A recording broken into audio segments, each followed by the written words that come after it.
come back. All right. So I'm Alexander Etkind, and happy to start this meeting.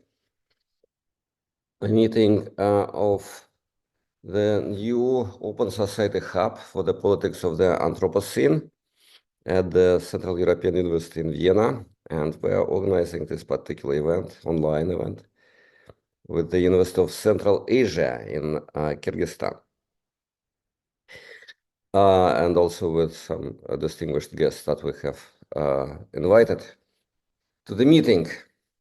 So we started our activities at the Hub for Politics of the Anthropocene about a year ago, and we are generously funded by the Open Society Foundation. And we are quite active, I think, in organizing various events and also preparing certain volumes for publication. So this is one of our central events, and I really hope that we will not leave it wasted, that we will use it for some future activities. Let me start my introductory talk with showing you this slide, my photo that I made myself in September this year. That was a major flood in Vienna and Central Europe, recorded in history as the Storm Boris. And it showed really the vulnerability of our relations with nature, our climate order. And when you see those cozy places, which you know very, very familiar, very well, in central Vienna, entirely changed by sort of uncontrollable nature. And you also don't know what will happen next. Actually, this flood withdrew very, very quickly. It took like a couple of days and just one victim. So it was more like a vaccination for the future crisis than an actual crisis itself. But it also coincided with a major political turbulence in the world, big wars, elections. Elections in Austria actually happened just a few days later. Elections in the United States and elsewhere. About 100 nations this year had their elections, many of them are with unpredictable results. So when I was walking the embankments of the Danube Canal, I was thinking about this kind of very crude idea that we see extreme weather events, and they are more and more frequent, but also we see extreme political events, and they are also more and more frequent. And clearly they somehow, they are somehow related. Either they are correlated or caused or connected by causality. That's another issue. It is exactly the in the remit of our discussion. The word that has come into currency is polycrisis. The American historian Adam Tooze has popularized this word, but it's been actively used by, say, Lawrence Summers, the former Secretary of Treasury and President of Harvard, and many, and Jean-Claude Juncker, who said curiously, I think in 2018, that he said, we have slowly but surely turned the page from this so-called polycrisis. I have actual issues with this concept, usually presented as a sort of chaotic constellation of absolutely different and all of them problematic and negative phenomena, such as wars and refugee crisis and inflation and pandemics and much, much more. All this kind of is definitely all this is interconnected, but how exactly it is interconnected and what is the cause and what are the phenomena is a major problem. I think this concept of polycrisis really reflects a sort of that there is this idea of moral relativism, moral equivalence, but also this shows kind of causal relativism. Everything is of course connected, but there is a kind of rejection of an attempt to find the core or the cause of the problem in the very concept of polycrisis. An opposite, I think, and much more encouraging approach I find in the works of the late Bruno Latour, the French philosopher and sociologist, who very boldly puts climate change and its denial into front and center of the contemporary crisis and politics in general, politics of the last 50 years. Without the idea that we have entered into a new climatic regime, wrote Latour, on the eve of the elections of Donald Trump in 2016.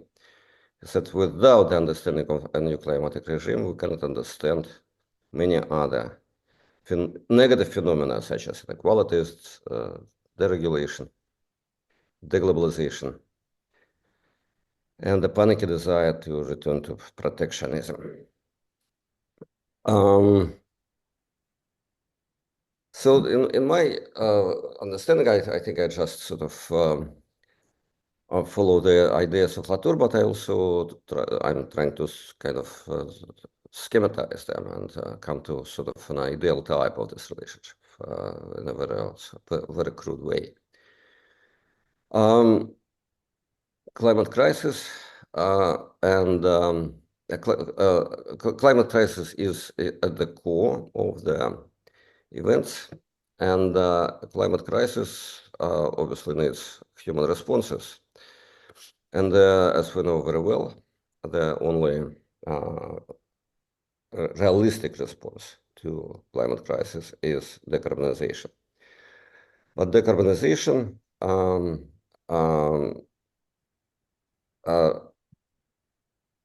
makes a huge impact on a certain group of countries, very powerful, very influential, very rich, very central to the world economy, not peripheral at all. That group of countries that fully existentially depends on their trade in fossil fuels. The higher is the crisis, the more decarbonization efforts would be required, and the more this group of countries would lose their habitual incomes, their political, economic security, and its very existence.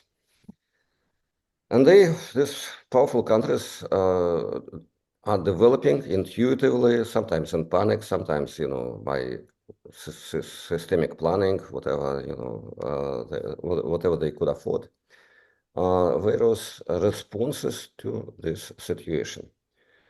And also very crudely, these responses could be sort of sorted out, could be classified into an open aggression, or logically called petroaggression, an outright denial. And so petroaggression includes, unfolds in the domain of security. I will talk a lot about this in the remaining minutes. But also there is a kind of softer space, which I sort of chose to call carbo resistance. And the softer space of responding to the emerging crisis also includes denial, misinformation, sabotage, and other aspects which mix soft and hard power. So the petrostate is in the center of my understanding of what's going on in the crisis. So this triangle, climate crisis, decarbonization and petrostate, they are connected by the direct causal links, and they are in the very center, in the very heart of what's called polycrisis.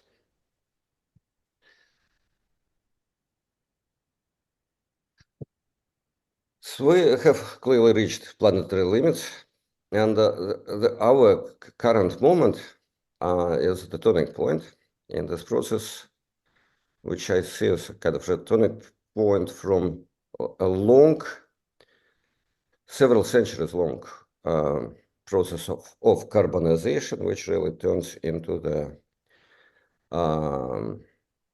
new wave, new process of decarbonization. And we're somewhere somehow in the at the top of this curve. So we have reached planetary limits. Do I understand it or not? Basically, we are turning down in this process. We are entering the stage of decarbonization, and various issues with our politics and public health and war itself, they are all connected to this turn. And if the ascending part of this curve, the carbonization process was connected, also causally connected, very clearly connected with growth and glory of the petrostate. The individual petrostates and the whole system of petrostates, also known as OPEC or OPEC Plus nowadays, then the process of decarbonization also causally and clearly leads to decline and fall of the petrostate with various economic and political and cultural phenomena that this process entail. For scholars of international relations, and we in our hub actually, and I'm personally, I'm a historian, but I'm a professor now of international relations, so I'm talking largely about the international context of the events. So this idea that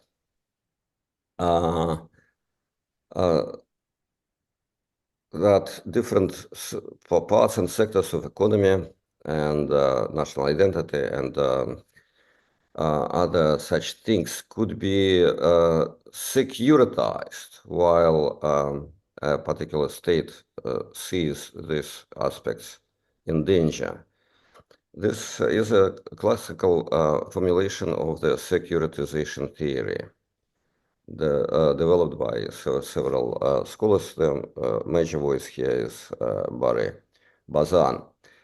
And Bazan in his works, this work span several decades, describes these processes of securitization of various sectors of national life in detail, how it works, how it is constructed culturally, politically, and then militarily. When it entails or embraces the different sectors of life, which undergo functional differentiation and securitization. And in his most last book, which directly addresses climate change and great powers and global environmental responsibilities, he says, Bazan directly said that climate change and those economic and other issues that this change entails undergoes securitization, which means basically that it entails risks of war. And in it, as I have here in the citation, climate change cannot be adequately addressed without strengthening the special responsibilities of the few major environmental powers. It so happened that this book was published in late 2020, in very early months of 2022, and the big war in Ukraine, and later major conflicts in the Middle East started right after the publication of this book. So indeed, climate change cannot be adequately addressed without special responsibilities of major environmental powers. But they do not, or some of them do not accept these responsibilities, and actually their actions go against these responsibilities, which leads to mutual securitization and finally outbreaks of wars. Here is an interesting, talking about petrostate, of course, that would take lots and lots of time, and I teach actually a big class on politics of the Anthropocene, and the petrostate is in the center of it. But say this is a table from Michael Ross's book, The Oil Curse, written before 2014, before the outbreak of the current war. But interestingly, so Ross compares neighboring countries, those that have and do not have oil, those that export and do not export oil. And so this blocks those who are petrostates. And he shows that systematically in every region of the world, the oil states have bigger governments, have higher governmental expenses. He compares, for instance, Georgia, Armenia, Azerbaijan, Argentina, Paraguay, and Venezuela. Comparing Ukraine, Poland, and Russia would produce the same results. This oil revenue goes directly to the coffers of the state, to the treasury. And then the treasury could either freeze this revenue and create sovereign funds, or could use this abundant money for armaments, etc. So the easiest way to understand the role of the oil money in the current wars is just to see it as this kind of uncontrolled, abundant inflow of money. So if countries such Russia or Iran or Venezuela did not have petrodollars, they would just not be able to launch their wars or military threats. There is a much more sophisticated way to talk about petroaggression, but what I said, I think, is kind of the basic level of understanding. So the current scholarly approach to petroaggression comes from political scientist Jeff Colgan, who in his two successful books produced a kind of quantitative analysis of the problem. Colgan defines petrostate as a country which gross revenues from net oil exports constitute at least 10% of annual GDP. In a given year, this is more or less widespread definition nowadays. And of course, petrostates are defined not by extraction of oil, but by exports of oil. It is exactly this export activity of oil that produces the extreme phenomena such as petroaggression. Here is the major empirical results, which shows that petrostates more often attack or either become the agents of aggression, or sometimes also became the targets of aggression, but mostly their role is more important as in the role of the attacker, more frequent in the role of attacker. And basically, Colgan shows that in the last 30 years, petrostates started the wars or military conflicts, as he defines them, way more often than non-petrostates, and also that petrostate launched wars have been not only more frequent, but more bloody and also longer. And basically, to put it in simple words, just most of the wars of the last 30 years, most of our new wars have been launched and fought by the petrostates. But I think Colgan doesn't really say. So petrostates start the wars. Sometimes also petrostates become sort of targets or victims of the wars. Not so often, but it also happens. But what is the political logic of this process? Against whom the petrostates mostly fight their wars, and what is the essential interest? What is the objective? Against whom and why? And I think here we should sort of return to the basics. And so here's my very simple scheme of, basically it's like a scheme of global trade essentially, in which petrostates trade with consuming state, oil consuming state, selling its oil and gas, and the consuming state has to pay back. So those petrodollars, they are also secured by something. Mostly they are secured by the labor of the people who populate this consuming state, whether it would be cars or computers or software. So that's an exchange of the products of exchange of natural resources such as oil and gas, products of nature, onto the products of labor.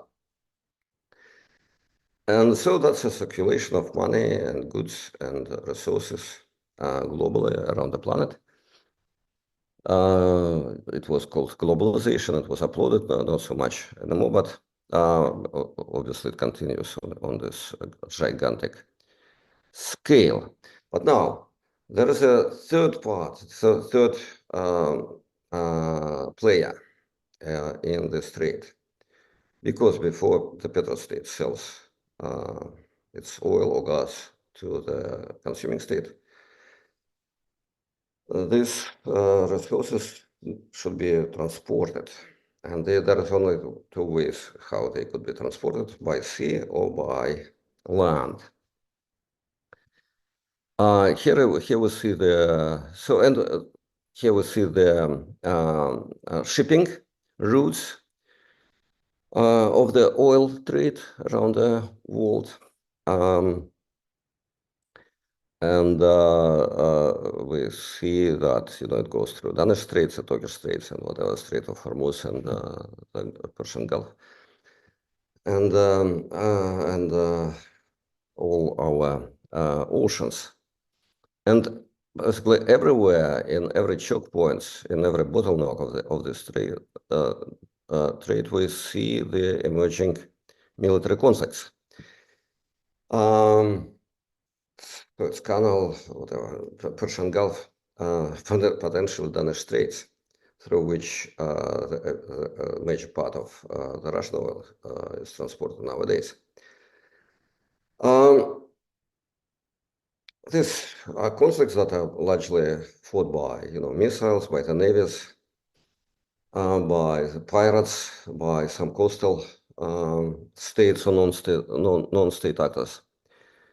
But in fact, however, the major part of global oil, more than 50%, is transported by land, by terrestrial routes, not by sea. It's transported by pipelines or railways. And unlike on the seas, there are states on the firm land. So there are no states on the seas. There are gulfs and straits, but on the firm land there are states. And so here is the geographical map of the gas and oil trade across Europe.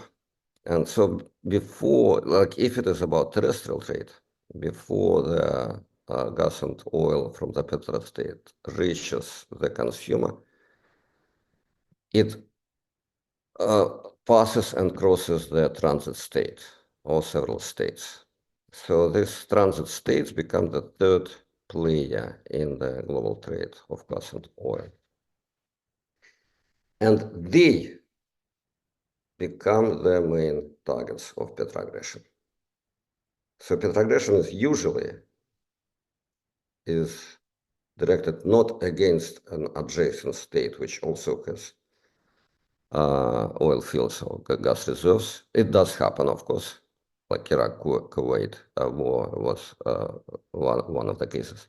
But it happens less frequently, and nowadays, like less remarkably, than the case in which the petrostate directs its aggression against the transit states. That lies between the petrostate and the consumer.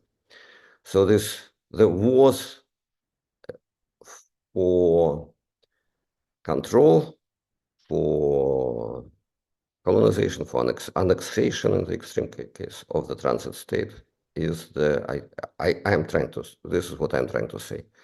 This wars against and for control over the transit state is the typical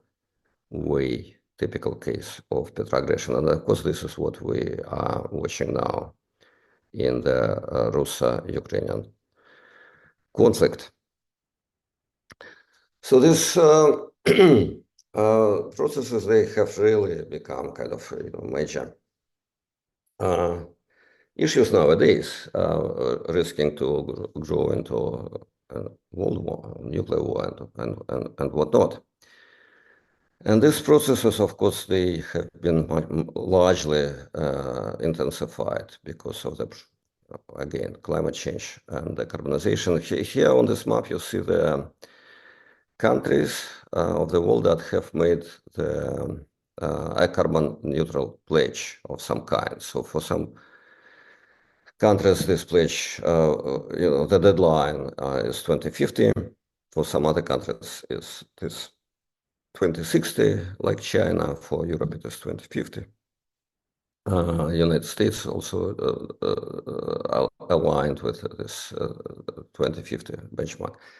But of course, that effectively means like if there will be zero emissions by 2050, of course, that will be like, practically speaking, all this export-import of oil would be reduced, well, not to zero, but to much smaller cases. And as you see on this map, practically speaking, there are no petrostates in the world that have subscribed to, that have adopted carbon neutral pledges. Most of the consuming states have adopted these pledges. Most of the petrostates have not. And how about transit states? What are their position? So this transit state politics is a very particular and very tricky and very interesting subject for analysis. They are not truly colonies. They are clearly dependent on the neighboring petrostate. Petrostate is having all its resources as rich and more powerful.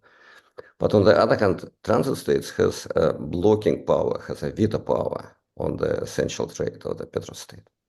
So they are like in a kind of very complex, like master-slave dialectical relationship. This is not like a imperial colonial relation, exactly because a transit state has its veto power. That makes this relation very tricky and very intensive and politically, pregnant with aggression. This similar. So here on this chart, basically, you probably know. It's all about that there are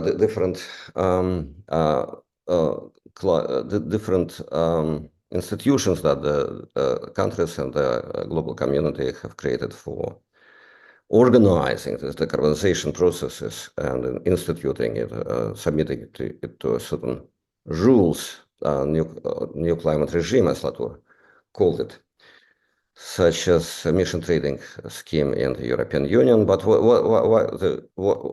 certain Chinese strategies, Inflation Reduction Act in America. What I'm trying to say right now is that so in the left corner you see the carbon border adjustment mechanism. So these particular issues around gas and oil in the global context of climate and decarbonization go beyond fossil fuels. So they, in this carbon adjustment mechanism, they also entail cement and aluminium, certain metals, and other products because they are energy intensive. So essentially that from gas and oil, there's issues connected to everything above mentioned, the petrostate, petroaggression. They entail other energy-related products and resources, basically a huge part of the world economy.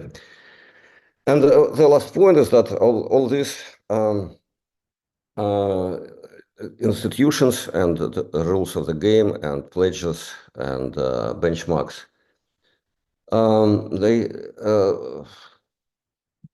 they had been declared and promoted, became very, very publicly known right before the current state, the current wave of global hostilities started. For instance, the European Parliament adopted the European Green Deal as the law of the land, of the European land, in 2021.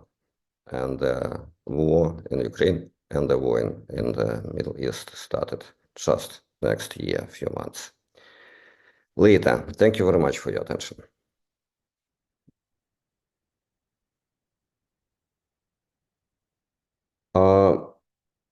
I guess that we have just a few minutes for questions and discussion. Is that right? And then we will go to the next talk.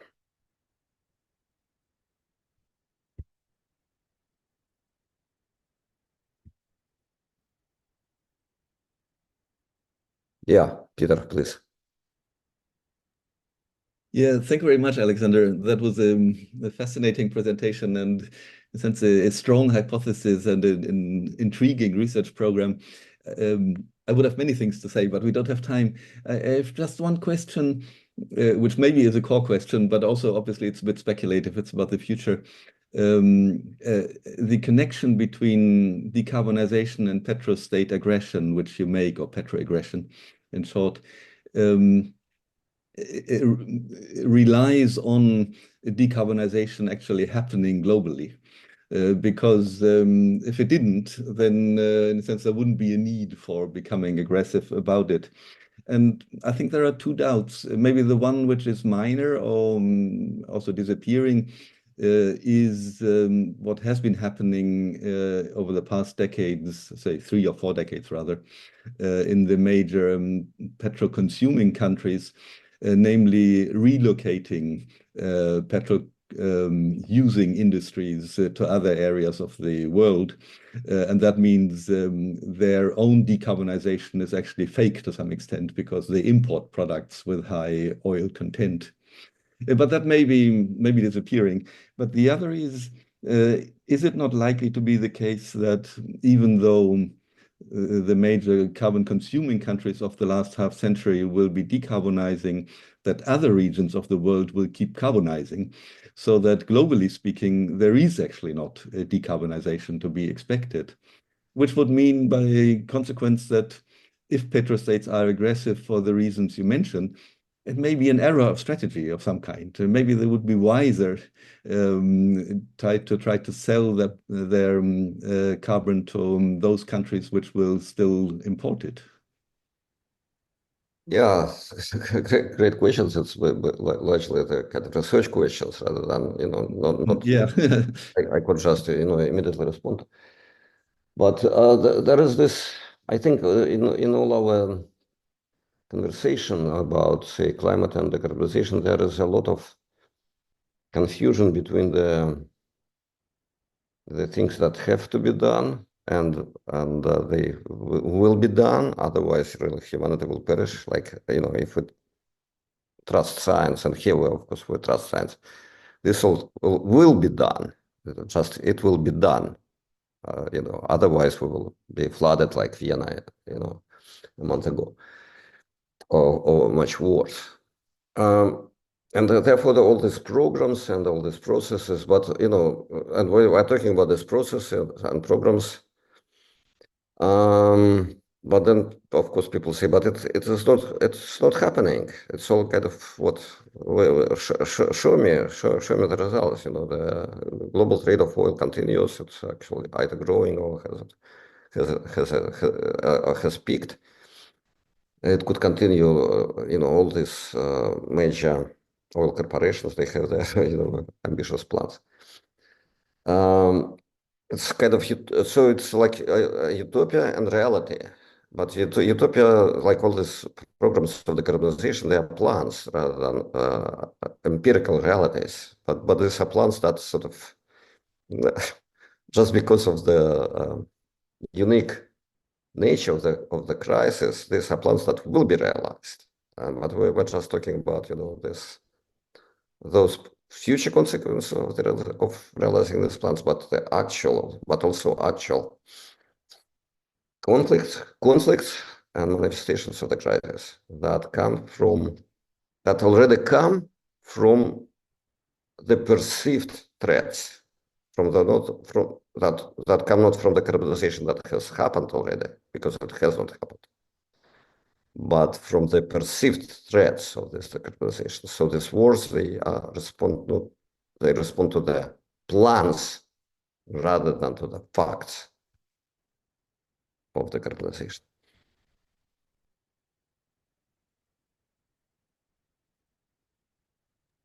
Yeah, thank you very much, Alexander. I don't know whether I should take this as an optimistic or pessimistic statement, because the optimism of what you say is that decarbonization will happen, and the pessimism is that petro wars will happen because of that. Yeah, but thank you. I mean, it's an extremely important issue and crucial question. All right. So there, yeah, okay.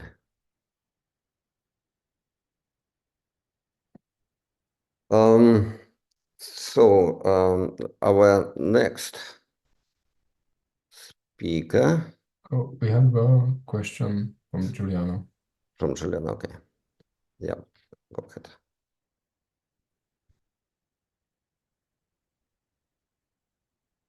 Giuliano? Sorry, I don't remember how much time we have to. I don't have the. We have just a few more minutes, I think. Yeah. No, so I actually was always intrigued by the potential link that you made between the plans of the EU to embrace this Green Deal and the war in Ukraine.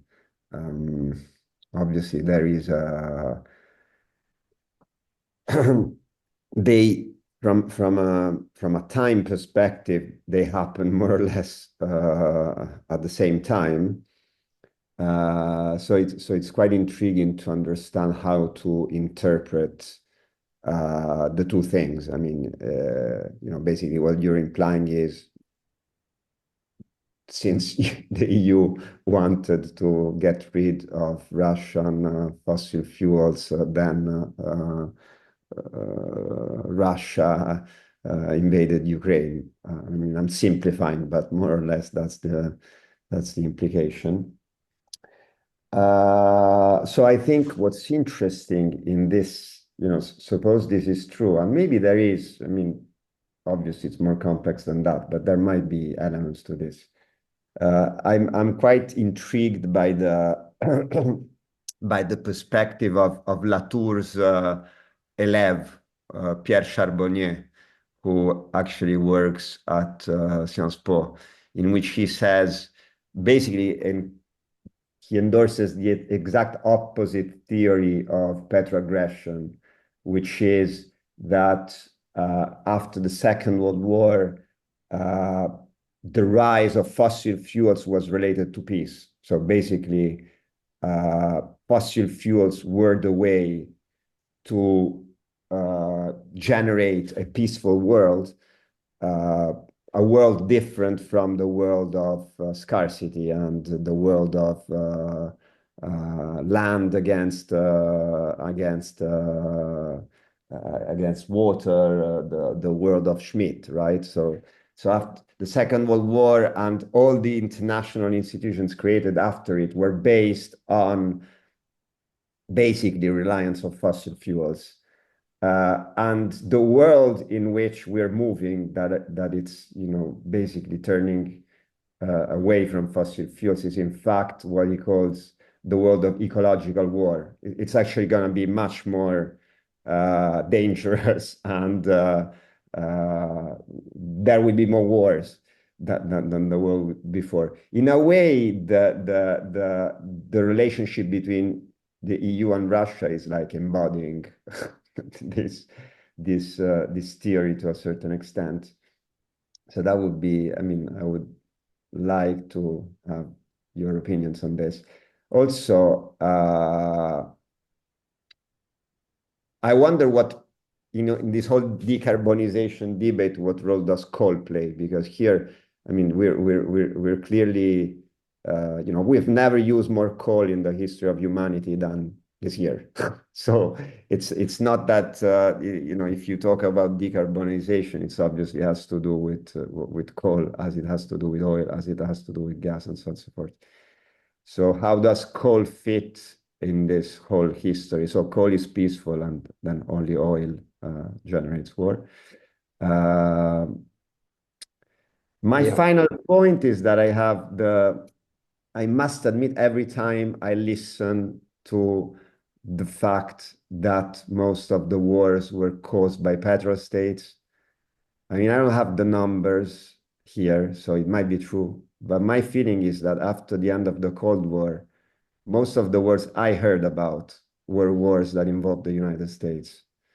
That I mean, also the ones that created more deaths, instability, terrorism, you know, you name it. You know, that's wars that were directly or indirectly involving the United States. So, and the United States is not a petrostate, even though obviously it's a weird country that is the largest gas producer in the world, the largest oil producer in the world, but it's not a petrostate because obviously it's relatively small oil. It's not an oil exporter, in fact, it's a net importer still, but it's a significant natural gas exporter. Thank you. Yeah, thank you very much, Julian. I have like exactly 1 minute for my response to your wonderful. I asked how much time we had.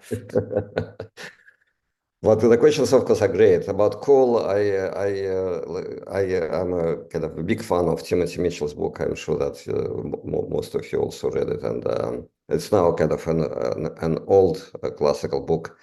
It at some point, you know, a decade ago or something, it made a big impact on me. And that's all about coal and oil and the political differences between different natural resources.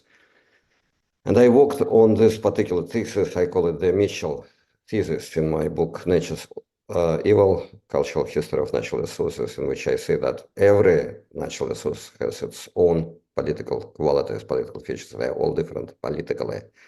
Silk is different from cotton politically. You know, it creates different institutions connected to it, whatever,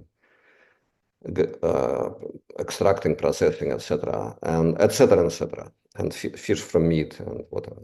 And almond milk is politically different from cow milk. That was my major thesis, and I keep pursuing it. Yeah, just a few words that was at the start of your questioning that was really interesting about Pierre Charbonnier saying something entirely different, which I only welcome, of course. But in fact, the last article that Latour wrote, and I think Charbonnier published it, was the very last article by Latour was about the Russian invasion of Ukraine, and he made a very kind of strong, using very, very strong language and references to ancient tragedies. Latour basically looked at this war as a major, like, implosion of this new climate regime. No, I don't think that this future utopian world without oil will be more aggressive. It will be less aggressive because it will be less centralized. All these solar panels and windmills, they will be largely everywhere, unlike oil fields that only a few, very, very rare countries, very few parts of the world has them, and therefore that creates major conflicts, not only for the oil fields themselves, but for transportation routes, because they are essential. Much more to say, but I hope we will have time for that. So, Stefan, please, your turn. Yes, thank you very much. So I'm going to try and share my slides. Alexander, maybe you have to unshare yours first. It's possible to just share it and it will override. Yeah. I will try, or Agus, maybe you could do it, because I don't see how to do it actually. Oh, here, okay, share.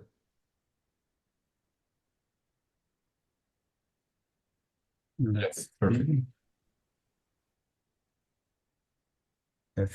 Do you now see my slides or my? Yes, it's perfect. Yes, perfectly well. Okay, very good. Okay, so thank you very much for this invitation. I'm very happy to be here. Thank you, Peter, for contacting me for this. Perhaps as a disclaimer before I start, I wasn't really sure about the audience and about how to take this topic for this audience. So I hope what I'm going to tell you fits the general themes that you're interested in. I think I'm coming from to the climate subjects, or to the questions of geopolitics and climate, not from the side of mostly international relations or geopolitics, but really from the analysis of global climate politics that I've been undertaking for a number of years now, and which have always intersected with questions of geopolitics. And so one of the themes that we have been exploring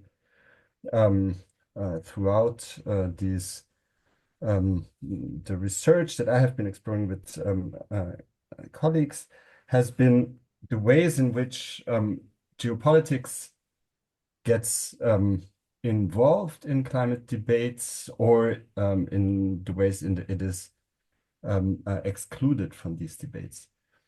I see people raising their hands. Is there any problem with the connection or something?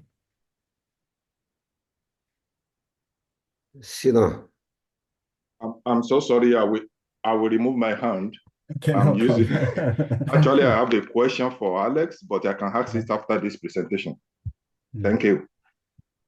Okay, you're welcome. And I'm just a little bit traumatized, because I had once the situation that I gave a whole talk, and at the end it appeared that nobody could hear me. So these are the COVID experiences. So I'm rather asking. Okay, so I'm coming to these questions from the analysis, from the historical analysis, but also from ethnographic studies at climate summits and of global climate politics. And so what I'm going to tell you is, at the one hand, a return to work that we have been doing over the last 10 to 15 years, but also a new project that is interested in what we call the geopolitical boomerang, or the return of geopolitics to climate governance, to the climate regime. And I will tell you what I mean by this. I will proceed in 3 steps, talking first on the global climate regime, so on global climate governance, then on what we call the geopolitical boomerang with my colleague Andreao. And third, I will, let's see how much time I will have, but I will talk of green states, or the search for green states, let's put it that way. So, and a little bit on Europe and the role of Europe, because I think that is something that we are interested in at the moment, and that I would like to discuss with you. So, historically, we have just before the Paris conference in 2015, I co-published a book on the global climate regime, and I returned to that book for this talk because actually one of our main concerns that we voiced in this book when looking at climate governance was that the core reasons for some of the failures of climate governance that we analyzed at the time were the exclusion of certain issues, namely geopolitical issues. And so we characterized climate governance at the time as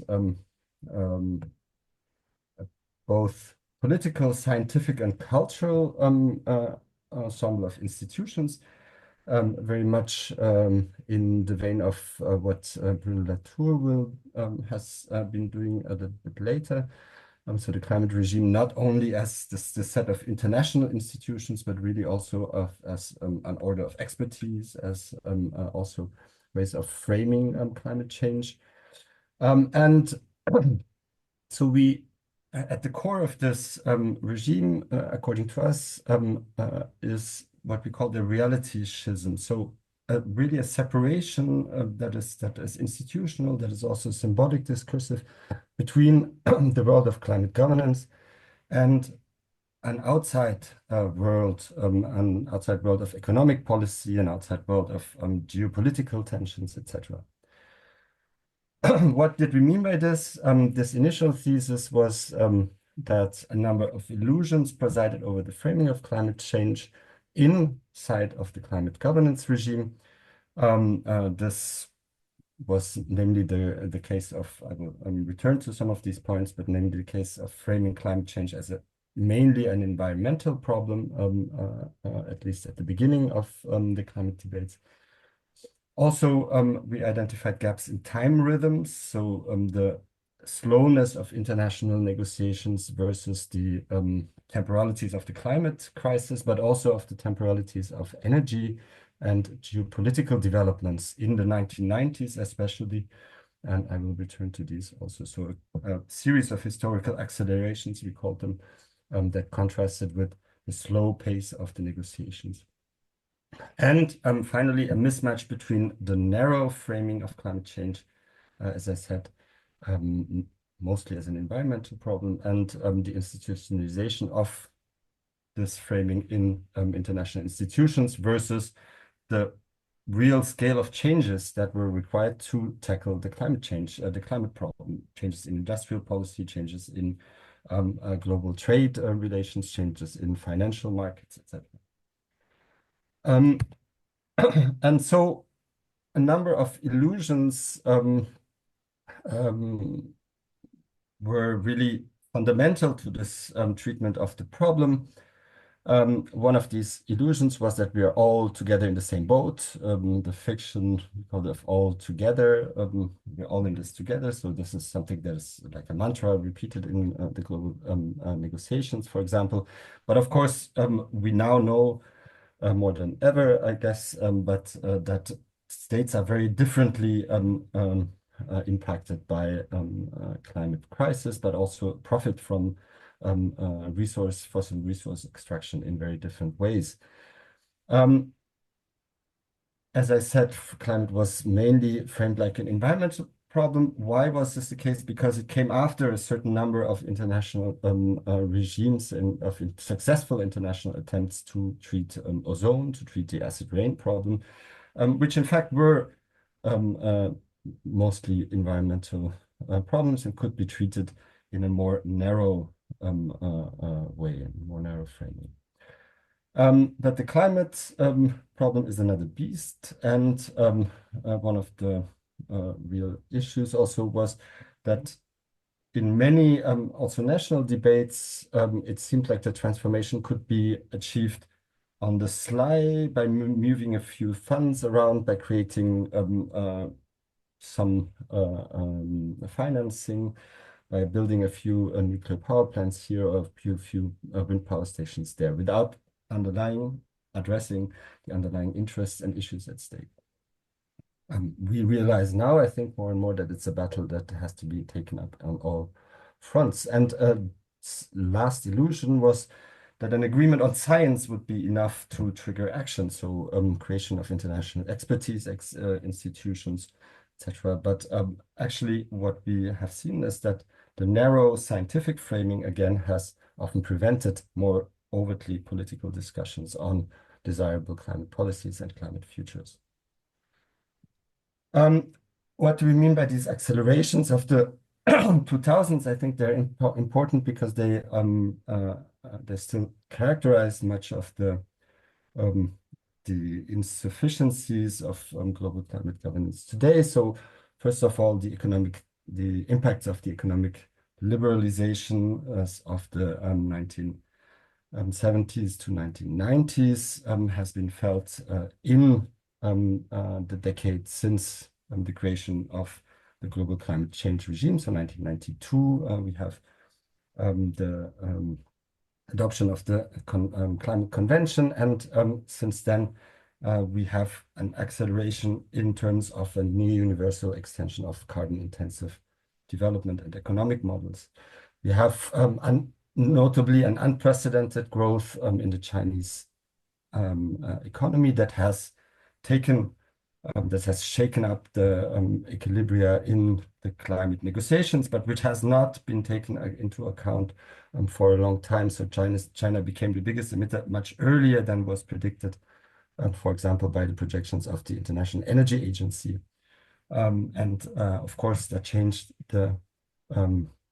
fundamentally changed the equilibria in the negotiations. We also have a number of what we could call upheavals or accelerations in global energy landscape. First of all, the Fukushima accident, the shale gas boom in the US, of course, and then the growth in renewables, especially solar, over the last years, which have had contradictory effects in terms of enabling advances in the negotiations. In the face of this, or at the same time, the climate regime has stayed largely isolated from other regimes, such as questions of regulating energy, international trade, development finance, etc. This is now about to change very slowly, but at the time of writing in 2015, we could really still see strong, what Elmar Altvater, the political economist, once called firewalls between the climate regime and other regimes. So the climate regime, one sentence that brings this on, or that summarizes this very neatly, is the climate regime is not an energy regime. This is something that notably Saudi Arabia used to say in the climate negotiations. So it's not about regulating sources of energy. Our proposal then was to change scales, re-territorialize climate debates. So we called for to not only concentrate on the global scale, but for growing polycentricity and multi-scale approaches. This, of course, was really something that came out of the Paris Agreement. But also on rematerializing and repoliticizing the climate problem. So what did we mean by this? To focus for example, less on only on emissions, but really on problems of underlying resource production and industrial processes. Also developments that have since, I think, become much stronger. But if you look at the texts, the negotiation texts of international climate negotiations, you still see that mostly the talk is of emissions, emission reductions, etc., not so much on concrete material technologies or energy resources. But these, of course, have to be at the heart of the debate, and they are becoming more and more at the heart of the debate in national contexts. What has happened since? We have had the Paris Climate Agreement. I will not go into details here, but just very quickly, that has really changed the logic of global climate governance from mostly top-down approach to a bottom-up or mixed approach. Importantly, it has included also non-state actors, firms, cities, regions, which are asked to contribute to the global decarbonization effort. And it has an important symbolic dimension, which we have analyzed, which I've analyzed with colleagues as we call it incantatory governance. You could say a promissory regime. So putting ambitious targets and then regular cycles of review, resubmission, but which also rest, of course, on the creation of momentum. So it's about changing or about influencing what, for example, investors, governments, etc., think will happen so that they act accordingly. This is really an essential part, I think, of the philosophy of the Paris Agreement. Global climate governance has led, nonetheless, despite these failures, to a certain what could be called climatization of the world, or a certain inclusion of climate policy in many other fields of climate, also as an issue in investment strategies, etc. And for this, one thing that has been very important is not only the negotiations themselves, but especially what happens outside of these negotiations. So in what we called the off of the COPs, so in side events, in the civil society mobilizations, etc., that have taken place in the periphery of the negotiations, but at the moment of these big global conferences.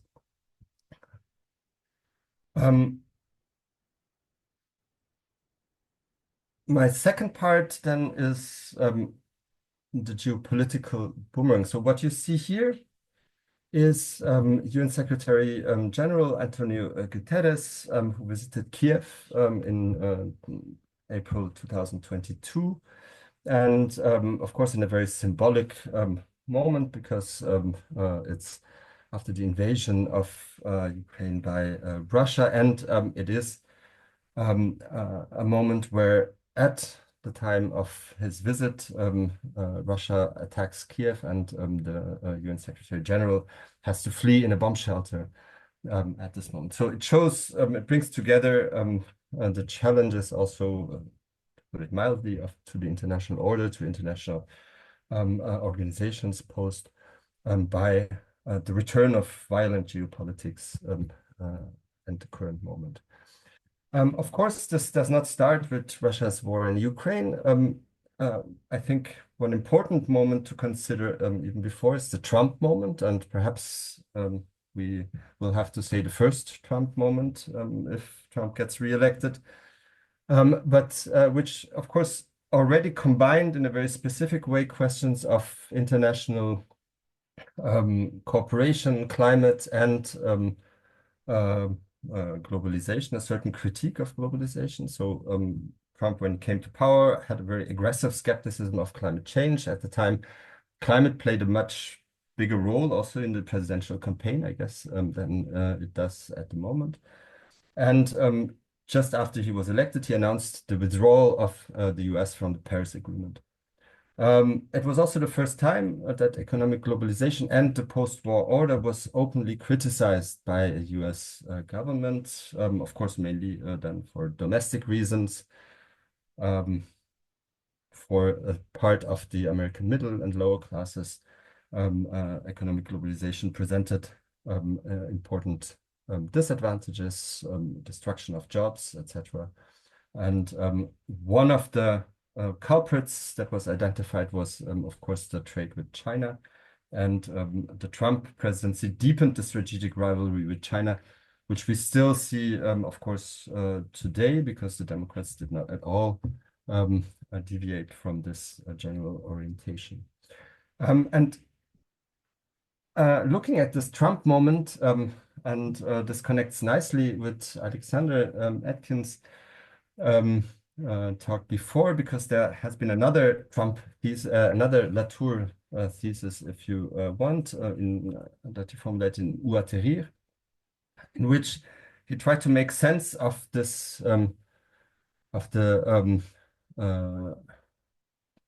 Trump's politics and the election of Trump. And he called it once the Trump government in a somehow twisted way, or in an ironic way, but nonetheless, I think, interesting way, the first truly ecological government.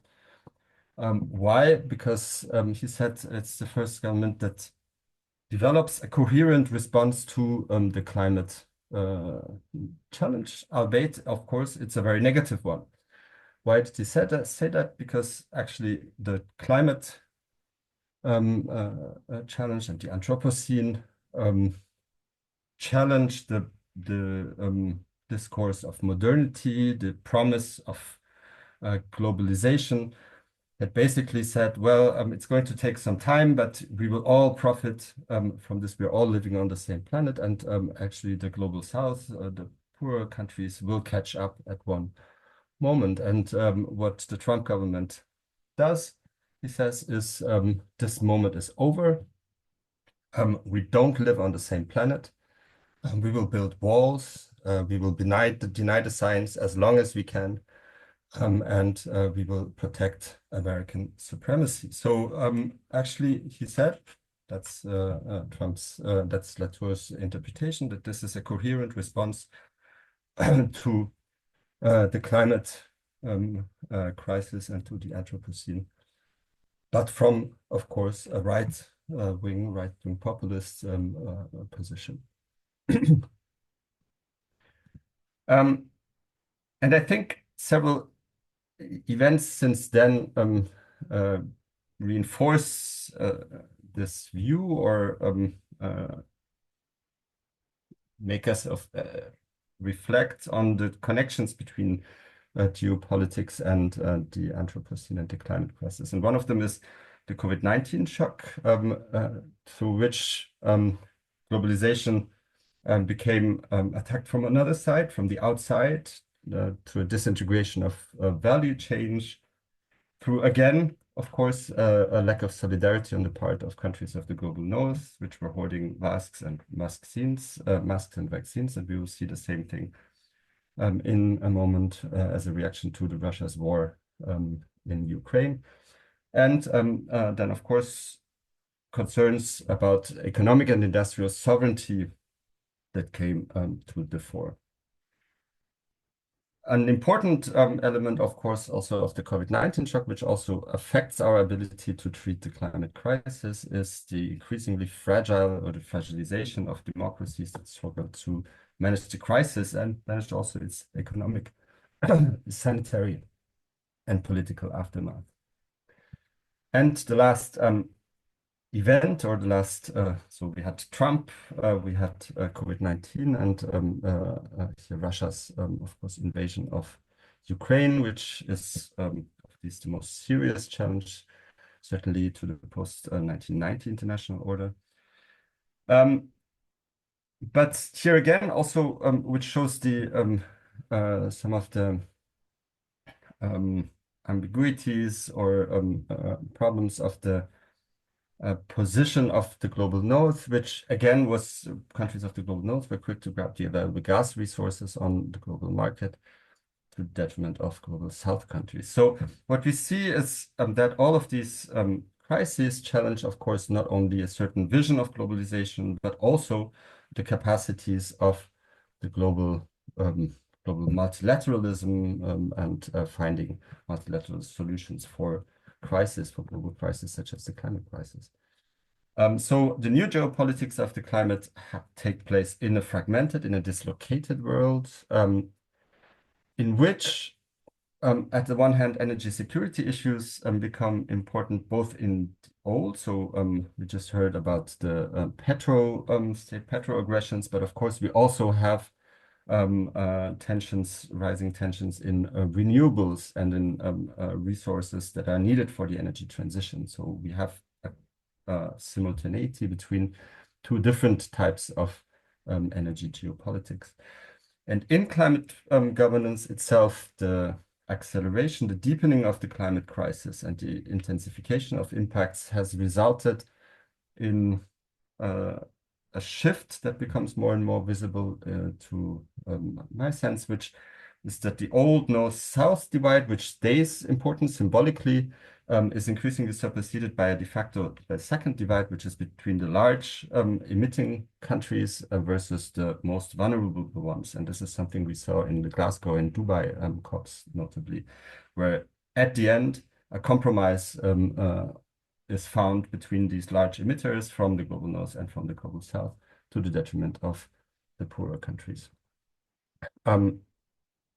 At the remaining time that I have, and I would like to ask the organizers how much this remaining time is, I would take a moment now to talk about Europe and about the role of green states and how they relate to the geopolitics, new geopolitics of the climate. How much time do I have left?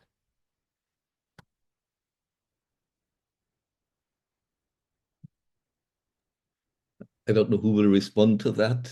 I think according to the program, it would be 2 or 3 minutes, but I think you started a bit late, so I think you can take 5 or so. 5, okay, very good. So here you see another moment that was already mentioned. So the adoption of the Green Deal program, actually, which also happens at an interesting and important moment. So the Green Deal is announced in 2019. 2019 is a really a major moment in European climate politics. It's the moment of the Fridays for Future mobilizations. It is the moment of the election of the new commission, von der Leyen Commission. And there we have the announcement of that Europe shall become the first climate neutral continent by 2050. This is what you see here. And so this poses the question of how to transform states, how to transform also especially democratic states to low carbon economies. This has been the object of debates since the beginnings of the climate problem. And these have been treated by different literatures. I will not go into detail here, but some of these literatures have more concentrated on the techno-economic part of this transition and others on also the democratic part of this transition. And I think it's very important to take into account, and we're more and more seeing how important the democratic part of the equation actually is. And one of these authors has been Eckersley in her book on the Green State and several other publications, where she details why this transformation actually is also a transformation of democratic institutions. Of course, Peter Wagner has also contributed to this debate in his newest book, Carbon Society. So the link between forms of energy production and democratic institutions is a complex one, but an important one. There have been many variations on this theme, and especially there are today several more or less existing models, like we had real existing, actually existing socialism, and we have real existing models of green states, which are not the same as those, of course, we find in the literature. And I think it's interesting to try and distinguish them. a certain European model, perhaps, that has been molded on markets, international cooperation, and for a long time also an ideology of free and undistorted competition, which can be called somehow the dream of the 1990s. So a transformation that would be happening through the markets and through cooperation, but also through a certain democratic consensus. We have the Chinese model, of course, of an industrial, centralized state with an aggressive long-term economic and geopolitical vision. And we have now today the American model, which is of a strategic Keynesian state, perhaps, but also which is a very recent, very fragile attempt. So pulling all the stops to catch up, but we see with each election, actually, this model could come into question again. And so increasingly, there is the question that comes to the fore is there a contradiction between climate and democracy, or in what sense is the climate crisis also contributing to the undermining of democracies? And this is in terms of impacts of climate change, extreme events, etc. This has been discussed a lot in the literature, but I think actually perhaps falsely, because this is not the main, I guess, problem, at least not in the short term. The main problem is the social consequences of the transformation, which is creating social tensions, raising questions about democratic legitimacy. And we heard about petroaggression, strategies of denial, etc. So there is an international ecosystem of financing of anti-democratic movements, which is undermining democratic debates in Europe and the US especially. And of course, the geopolitical tensions, upheavals, etc., further accentuate these. A last point that I think is important, and that's why I showed these different models of more or less green states, is that the current transformations are also important for the way that the international order will be structured in the future. So the states, democratic, authoritarian, open and pluralistic, or closed, that win the race in a certain way on the for the green technologies and corresponding resources, may be serving also as models for the future. So it's not only about the climate; it's also about the form of democratic or political institutions, let's say, that will be important in the future. And therefore, and this is, I will end by this, if we revisit the thesis that I laid out at the beginning, that there was a discrepancy between the way that the climate problem was framed inside of the climate regime and its real extent, or the way that it was framed outside.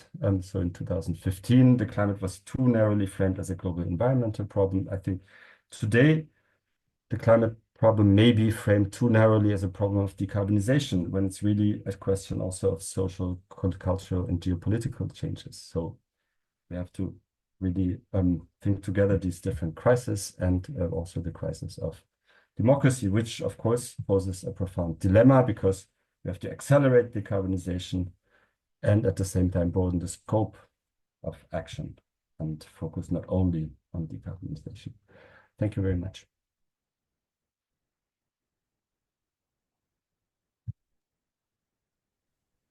Questions, please.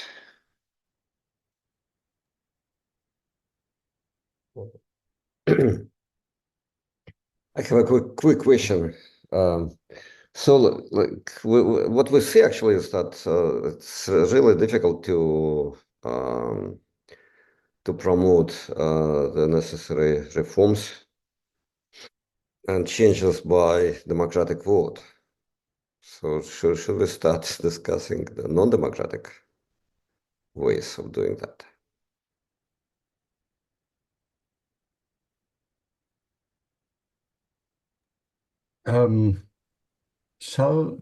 Yeah, I mean, that is, of course, something that is in in the discussion already. So something that comes up again and again isn't, for example, the Chinese government much more able to implement ambitious transformations more quickly, etc. I think there is a twofold response to that, and one of them we had as a fellow at our Institute Humanities Center Future of Sustainability. Lately we had Yifei Li, who wrote an important book, I think, co-wrote an important book on green policies in China.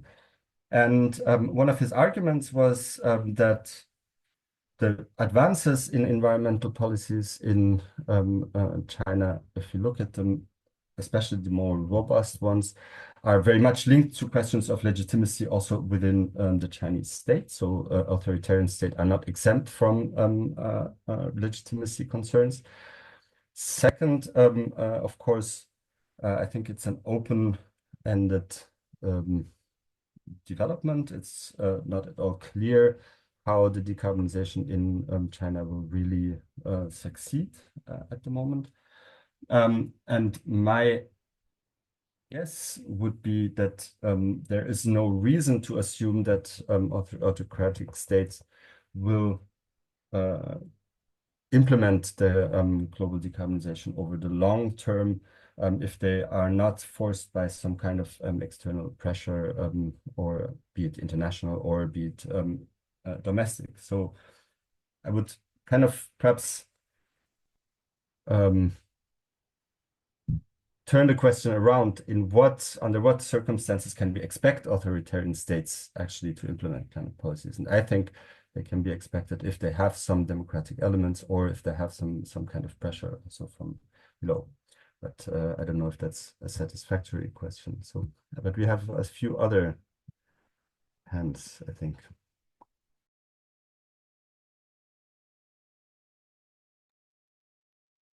Alexander, are you chairing? I am a few wish. So, Peter, please your question. So yeah, thank you very much, Stefan. I want a specific question, even though maybe I should have taken first a fresh look at your Gouverner le Climat. The question is about the early version of the schism, because I wonder whether then you have these three elements: the geopolitical, the economic, and the scientific aspects of the narrow framing. But I wonder, I mean, I think my question is it not rather the case that there are specific assumptions that are made for each of those? Geopolitically, that there will be that there is global governance, because actually people get together and there is agreement on creating United Nations organizations for this issue. And economic debate was also involved, I think, from the beginning, even you could then say with maybe problematic assumptions. And the third one, because while you were speaking, I thought, is not the core narrowing to think that once there is a scientific analysis, then everything else will follow from that. But of course, you distinguish the three aspects, so you have that question in there.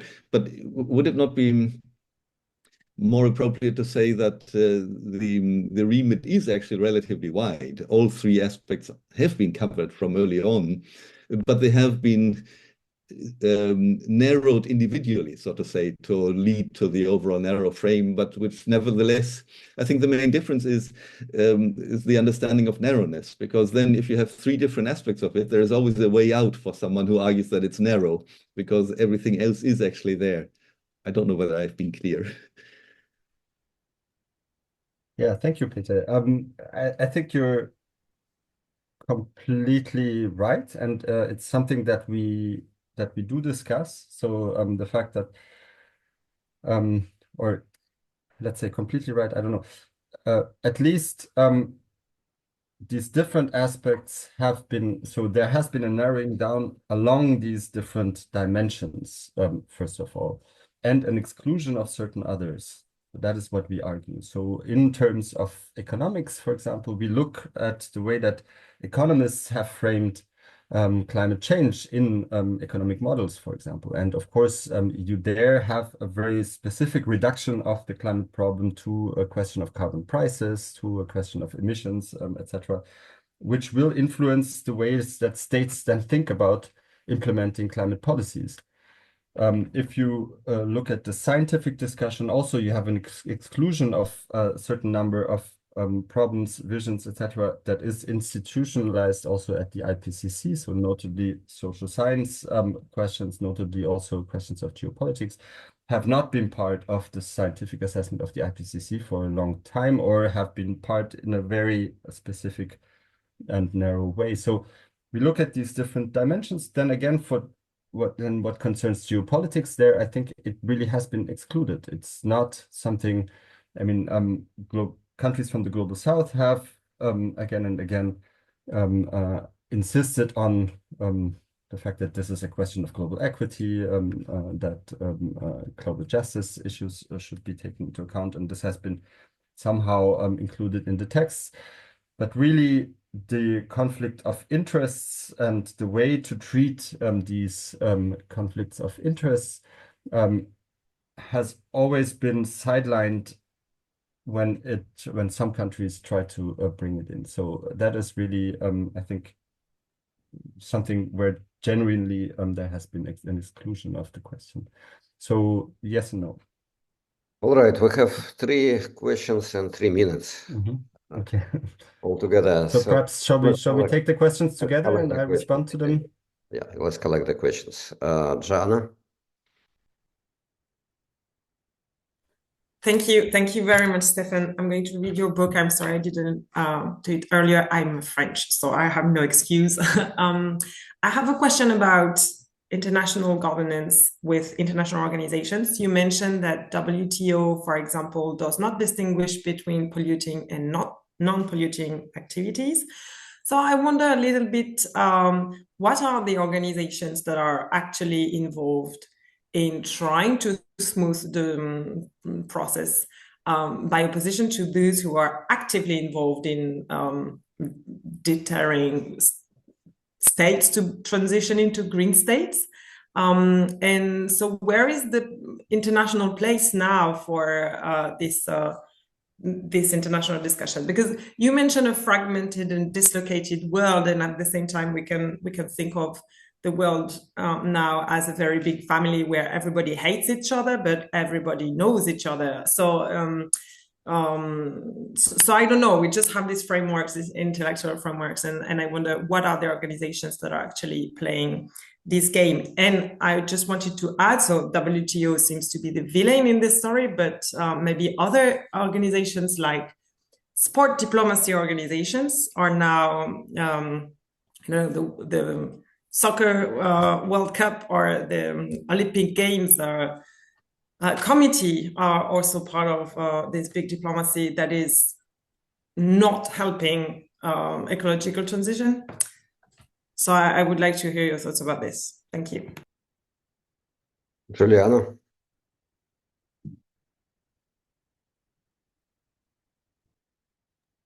Sorry, we have You're very muted. Yes. Can you hear me? Yeah. Sorry, we have little time for the discussion. Anyways, I was wondering, no, a really interesting presentation.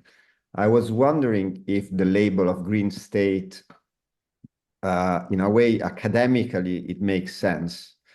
But from a practical point of view, we are talking about all countries that have no intention whatsoever of doing without fossil fuels, meaning that the United States basically has become a fossil fuel superpower after Obama, more than doubled its production of hydrocarbons. China is producing more coal than it ever had in its history. So actually, I think the label would be, and the EU is not producing fossil fuels because it has no fossil fuels. If we found a lot of oil in Italy, I can assure you tomorrow we would start, 20 times more oil production would happen in Italy. The same would happen in France, Germany, and wherever. So maybe the right label would be like new developmental states, something like that. It's the new wave of becoming, an industrial superpower is investing also in the so-called green energy sector, because that's the way to be on the map of future industrialized countries. Sina? Yeah, okay. Thank you very much. Actually, I will put the two questions together in one.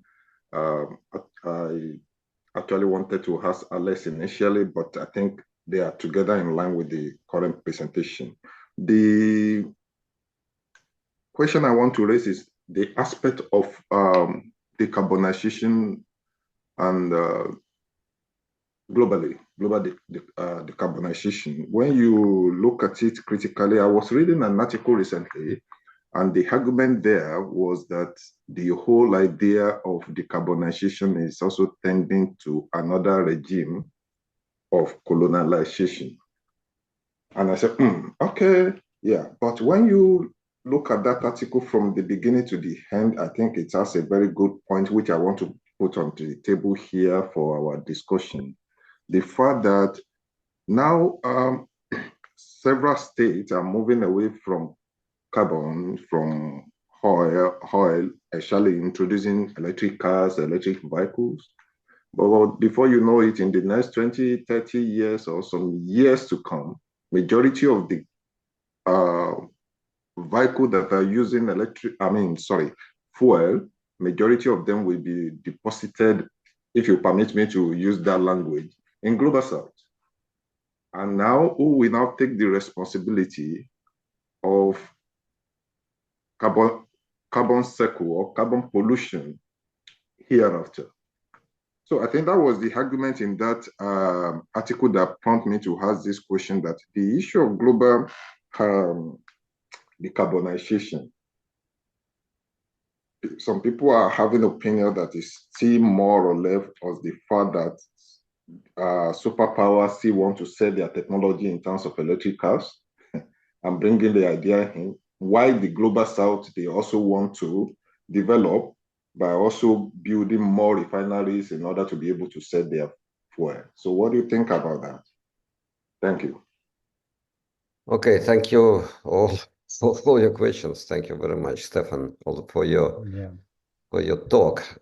So these questions, hopefully we'll have a little time for general discussion after the lunch. We'll see. Alexander, I'm happy with speaking a bit less. So I'd like to hear, Stefan, if you permit to respond. No, but okay, but please keep it very short, Stefan. I will keep it very short, yeah. So the international place for these discussions, I think one of the spaces to watch at the moment are international development finance discussions, because there's actually things are moving a bit. There has to have been initiatives by Mota, the president of Trinidad and Tobago, and also the French President Macron. So there is some movement in the direction of including climate concerns more into development finance, but of course it's too slow and too little, but it's interesting. To the question, so Giuliano, yes, you're completely right. At the same time, of course, the EU has reduced fossil fuel consumption, and it cannot be explained only by the importation of fossil. I think the EIA numbers show that. So even if we count imported emissions, there has been a reduction of emissions. But of course, and certain countries, such as Germany, for example, decide not to use a part of their fossil resources. So Germany has large lignite resources and will not exploit them to the end. Let's see, but that's how it seems today. So I think there is a certain, there is still a certain movement for decarbonization, even if the states generally stick to fossil fuels when, especially, I think, petrol and gas. I think the interesting part of the green state discussion is to link the questions of green technologies with questions of democracy. So the climate crisis, development of green industrial policy, and questions of democracy. So that's where I want to go, not to say that all of these states have indeed become green. That's effectively not the case. To Sina, then the questions of, I think these are very important discussions. So in what way is the green transformation or the low carbon transformation also reproducing patterns of colonization? I think we still have to see first that carbonization itself, so the high carbon has been intrinsically and very closely related to colonization and post-colonial structures.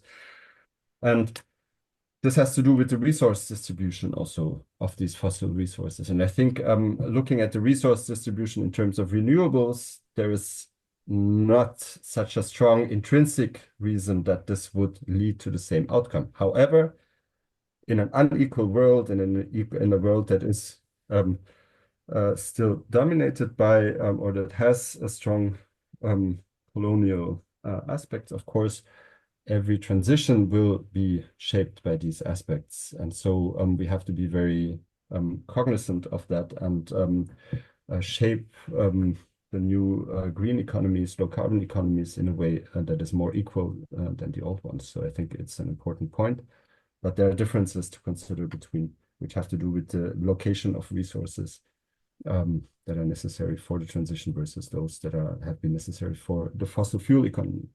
Thank you. Thank you very much. And now Peter Wagner, please. Yes, thank you.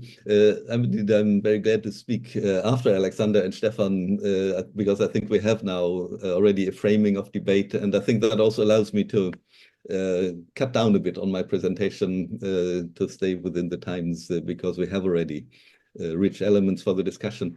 I should also say that what I'm presenting is not a very polished paper.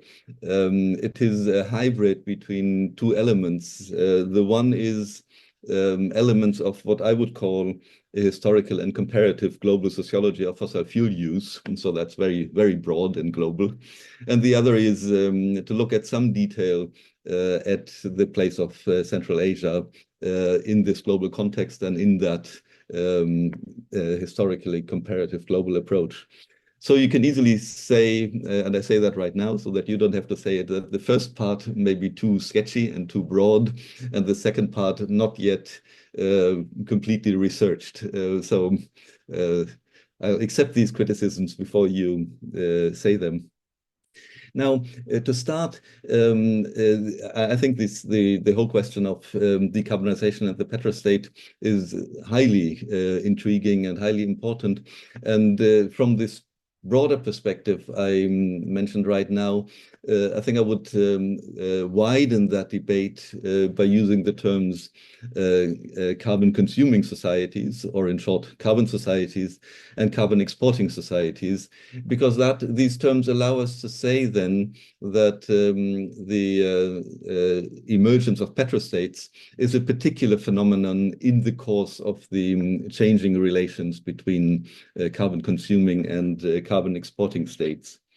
And what is particular about the relatively recent debate, I mean, recent from the 1970s or so, when the talk about resource curse, Dutch disease, etc., emerged and then crystallized maybe in the petrostate debate we have now, is that there is this slightly dichotomizing view that petrostates are well, we have had the definition from Alexander. I don't need to repeat them. They are prone to economic instability due to fluctuating commodity prices, and they are prone to authoritarianism because of the access to the resources, which can easily be centralized and then revenue distributed, and then more recently to external aggression. That's Alexander's point. so that we have this definition, but we don't have on the other side a good definition of what one could call carbon devouring societies, carbon consuming societies. But the broader background to this is, and it has not gone away entirely, is that these societies are, in contrast to petrostates, that they are sane and they are incarnating a trajectory of sustained growth, terms some people still use, economists and economic historians, that started with the original takeoff in England based on coal, and then led to the whole overall successful trajectory of industrial societies, even though now we discuss this as having generated the Great Acceleration and the Anthropocene. So, but we have this old divergence and dichotomy. And I think once one sees that more broadly, there immediately emerge several problems with this type of account, because it suggests that there are mainly two types, whereas historically there are many intermediate cases, and indeed significant intermediate cases. Giuliano mentioned the US, which has never been a petrostate, but it has always been a carbon consuming, well, always from the late 19th century, a carbon consuming society with high carbon extraction on its own territory. And the Soviet Union and Russia, well, Alexander knows much more about that than I do, so I will not say more on that. Secondly, I already said that these two types, they emerged only in relatively recent history, basically since the middle of the 20th century. So their existence really coincides with the great acceleration of resource use and environmental degradation. And thirdly, and maybe most importantly, well, maybe, this divide tends to overlook the intricate relations between the two, namely that the energy demand in the carbon-consuming societies, when they are without carbon deposits, like Western Europe, as was just said, they create the petrostates, which would not come into existence without the export possibilities generated by the carbon-consuming societies. And I have a final point which comes more into the center when I talk about Central Asia, namely that the whole way of looking at world history in those terms, it tends to assume stability of statehood. But borders are not stable. Borders do change. They may be relatively stable, but they do change. So these are some of the broad reflections. And I want to add one point on a bit more detail on carbon societies in world history, namely, it has been mentioned, but to underline this, that the carbon trajectory really starts with the deep mining of coal in the early 19th century, which is quickly accelerating, but then there is a shift to oil and gas without coal disappearing, I mean, declining in the early carbon users, but not globally. I think Giuliano just said that. But then there's also a specific, that's the timeline, a specific spatial relation between extraction and consumption. And there, that in a sense refers to Zina making the question more complex. Because if you look at the 19th century and the shift to carbon societies first in England, this really means a shift from basing wealth on colonial extraction by basing wealth on domestic extraction, namely, England became a carbon society because coal was found and became accessible in England itself. Whereas we have the divide really emerging, and that's what Alexander says about Timothy Mitchell's thesis, with oil and with the tendency which emerged early but was never entirely fulfilled of replacing coal by oil, where oil, especially for Western Europe, and that's the sharp contrast, did not exist in the consuming societies, but could be extracted, well, mostly from the Middle East originally. That's the topic Giuliano knows much more about, and so I don't dare to say too much. But so this becomes something which emerges in the interwar period, but becomes really very pronounced after the Second World War, from the middle of the 20th century. Now I come to Central Asia. So Central Asia, I mean, most of you know that there are various definitions, but most people talk about Central Asia as comprising Kazakhstan, Uzbekistan, Turkmenistan, Kyrgyzstan, and Tajikistan. And what is relevant for my really only first go at this, not having fully researched it, is the distinction that of these 5 countries, 3 are rich in fossil fuels, especially Kazakhstan in all 3, coal, oil, and gas, and to a slightly minor extent, Uzbekistan and Turkmenistan as well. And that to the degree that fossil fuel extraction makes up a considerable share of their gross domestic product, but also in Alexander's definition, a considerable share of their export earnings. I skipped the details here. Whereas, and that's the contrast, this is not the case for Kyrgyzstan and Tajikistan, where the main energy resource has been hydropower and still is hydropower. Hydropower is the main source for electricity production, well, where almost all electricity is produced by hydropower, and fossil fuels largely in Tajikistan, almost entirely in Kyrgyzstan to a large extent, need to be imported where they are needed, say for combustion engines, not least. So these are 2 societies that are poor in fossil fuels and cover their primary energy needs by other means. Now, the important distinction is also that these 2 countries, they are also poor overall. They are considered now by the World Bank as lower middle income countries, but only recently promoted. Before they were low income countries, whereas especially Kazakhstan and Turkmenistan, they are upper middle income countries in this problematic distinction. And indeed, if you look at the economy of Kyrgyzstan and Tajikistan, it depends very strongly on remittances from immigrant labor in Russia, mostly in Moscow and St. Petersburg. One should also say, because that is an important background to my argument, all 5 countries are post-Soviet countries. They formed part of the Soviet Union until the latest dissolution, but they were not pre-Soviet countries because they did not exist before the creation of the Soviet Union. Now, after having said that, let me place Central Asia in global context, which first of all, because the creation of these countries as republics within the Soviet Union placed them in the history of the Soviet Union. Alexander may correct me if I say something wrong on this, or also others who know the Soviet Union and Russia better.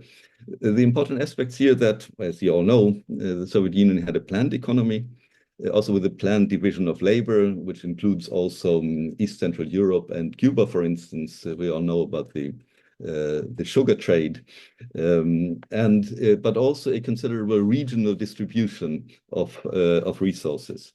Overall, the Soviet Union was resource rich, and Russia is, both in land and in minerals, and in particular also fossil fuel rich. And there is, and another aspect I skipped, there is a move towards regional shifts in the main extraction sites, which is relevant for a more detailed study, but I will not go into detail here. In the early history of the Soviet Union, the fossil fuels were mostly used for heavy industry, for military equipment and investment goods. And this changes from the 1970s onwards, where indeed, as I try to say, there is something like a triple crisis. I agree with Alexander that polycrisis may not be a good term because that one overlooks the connections between different aspects. This triple crisis I have analyzed in more detail from a Western angle, but there are considerable overlaps, I think, with the Soviet Union. There is an element of domestic discontent which rises and which arguably is related to the falling behind in consumer good production compared to the West, even though overall the economy and society were strong after the 1970s. There is the global debate about resource exhaustion, the Club of Rome report from the West, obviously, and environmental degradation, but this is also reflected in debates in socialism. And there is the demand of resource sovereignty by the decolonized Third World, the new international economic order agreed by the United Nations in 1974, and the emergence of, or the strengthening of OPEC. Again, Giuliano knows more about that than I do. Now, I think The crisis response in the West has been well studied, and I've looked at that in detail. But I think we can see overall that a response also in the Soviet Union was increasing resource extraction, partly for domestic use, including consumer goods, but partly, and that is specific, in the sense the Soviet Union tried to make use of that global change for export purposes, in the sense hoping to benefit from the OPEC action, the rising of prices for fossil fuels. And I think, again, Alexander knows more about that. That was partly successful, but unstable because it made the Soviet Union vulnerable due to dependence on the oil price. And then one could go into more detail about the 1980s decrease in the oil prices and the possible connection with perestroika. I will not go into those details, not least because others here know more about that than I do. I come back to Central Asia. What is significant here is what I said before about the difference in resource endowments, especially energy endowments in Central Asia, was well recognized within the Soviet Union. And there was considerable investment in enhancing hydropower generation in Kazakhstan and Tajikistan, where indeed many of the hydropower installations which still exist, they were created from the 1970s onwards. But together with that, there was the development of an organized energy generation and distribution system between the Central Asian republics of the Soviet Union, which was known as the Central Asian Power System, CAPS, created within the context of the Soviet Union, where in particular the resource endowment was organized in such a way that I should come back to that with a bit more detail. I said before that especially Kazakhstan, but also Uzbekistan and Turkmenistan were rich in fossil fuels, and extraction started to be intensified. Whereas Kazakhstan and Tajikistan, which are at higher altitude, have hydropower resources. And this leads to a situation where there was, given the climate and geography of the latter two countries, that there was easily an excess of energy production in the summer when water flow from the mountains, but an energy scarcity in the winter when it did not come. So the Central Asian power system was organized in such a way that fossil fuels were, one cannot say exported because they were part of the Soviet Union, were redistributed from the fossil fuel rich countries of Central Asia to Kazakhstan and Tajikistan in the winter, whereas in the summer, the water and the water energy from Kyrgyzstan and Tajikistan were used for irrigation of agriculture, which enhanced agricultural production, and for energy supply. And today it is energy export from those countries, but only in the summer. There is still the risk of electricity shortages in the winter, especially in Tajikistan. So this is the background to the situation, which obviously was ended with the existence of the Soviet Union. And interestingly, the Central Asian power system collapsed because the newly independent states, they developed their own energy strategies, which meant fossil fuel exploitation by the three fossil fuel rich countries, especially Kazakhstan, which also has a considerable GDP per capita nowadays, largely based on fossil fuels and the export of fossil fuels, to a lesser degree Uzbekistan and Turkmenistan, at the expense of Kyrgyzstan and Tajikistan, which there are several aspects. They have the water resources, but the installations are old and need repair and enhancement. Secondly, as I said before, the energy supply is not steady. It is low in the winter and leads to shortages. And thirdly, which is closely related to the climate emergency, that the water supply is unstable with the global warming, which is also particularly pronounced in Central Asia. So there is the expectation of less water power to be available in future decades. Now there is, and with the collapse of the distribution system, this led to these this unequal situation between the 3 fossil fuel-rich countries and the 2 hydropower-rich countries. There are now, for some time, attempts at rebuilding cooperation, which has some success, but is still unstable because there's a great insistence on the independence of the individual states, especially the fossil fuel-rich ones. But let me conclude on the current situation, maybe slightly overemphasizing the conclusions. You could say that the collapse of the organized governance, Stefan may call that, of energy in this context with the Soviet Union, meant that the region becomes divided into petrostates on the one side. Certainly Kazakhstan fulfills fully that definition, and Uzbekistan and Turkmenistan partly. And 2 other countries, which in terms of their overall conditions fit perfectly any definition of the global south, because they have an unstable energy supply, not a shortage overall, not a scarcity, but an unstable one, so no energy security. And they are overall poor because their societies don't have significant other resources either. This leads then, so in a sense, a divide that didn't exist, which is a global divide, but was generated due to the disappearance of whatever criticism one may have of it, of a collective governance of the situation under conditions of the Soviet Union, and is, I'll come back to that at the end, is to recreate. Now, let me just say, maybe I move to the end. This leads to a particular situation. If you look at the way other players in geopolitics look at the region, they indeed look at it in terms of this divide. I mean, there are programs by the EU for Central Asia, but they very quickly divide between the 3 and the 2 countries with their different situations. And again, I should cut shorter, which leads to a situation where I'm cutting, so I need time to rethink, which leads to a situation where there is a multiple and ambivalent attitude and policies towards that region, namely, on the one side, I consider mostly the European Union, which is overall relatively present in the region. Russia, obviously, as well. The Russian influence remains strong, even though also with ambivalences.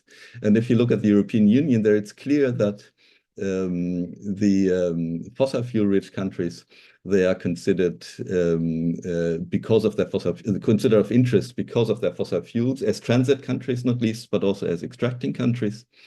And they're also considered in terms of decarbonization for what one now calls critical raw materials, of which especially Kazakhstan is supposed to be very rich.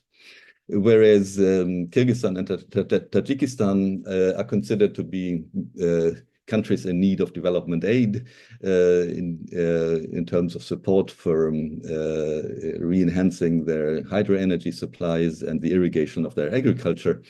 And not of other interest overall because of the lack of resources.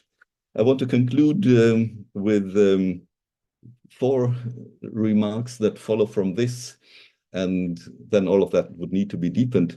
The first is, if we talk globally about these issues, then one needs to always have a view of the significance of geography, in this case, water flow and mineral deposits. These are things one can organize, but one cannot ignore them. They are there and one cannot change them.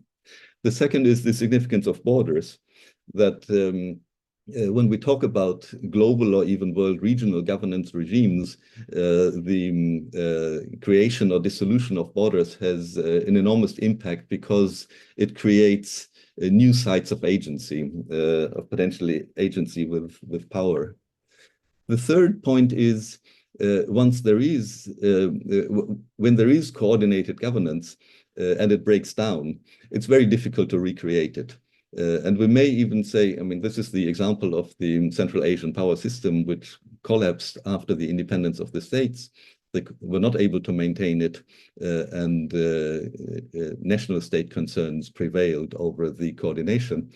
But we can even look at that in a global perspective, because you could say that the United Nations Conference on the Environment in 1972, coinciding with the Club of Rome report and the new International Economic Order program, all in the early 1970s, they were taken together a project for global governance, which never came to full fruition, only very selectively. Stefan has talked about that. And arguably it has collapsed since, all to different degrees, but in all of its aspects. And once it collapses, an even only partial attempt, it's very difficult to recreate. And finally, once we look at then the sites of agency, there clearly we have here in this post-Soviet setting specific state structures and business interests. We have what I tend to call, in the current situation, a weakness of organized justification and accountability.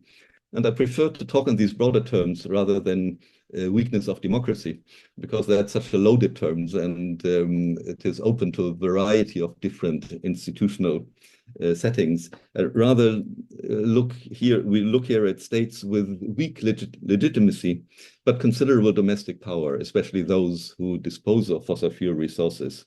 And these states tend to ally with concentrated business interests, not least because, and I think Alexander has mentioned that earlier on, that it's certainly true that with the deployment of solar and wind power, we would have a different setting where resources are available more or less across the globe. But if we have state structures of this kind, and this is to some extent also true of Western societies, it's always easier and for such states to ally with large business interests, because the deployment of wind and solar power across a large territory without established cultural economic backgrounds is, first of all, anyway, a much more difficult task than extracting fossil fuels, but it's also one that dilutes interests and creates a different kind of social political setting in which established states and businesses have little interest. So I stop here, and so I think we still have a few minutes for maybe further comments on the overall debate. Thank you for your attention. Thank you very much, Peter, and please go on with your questions.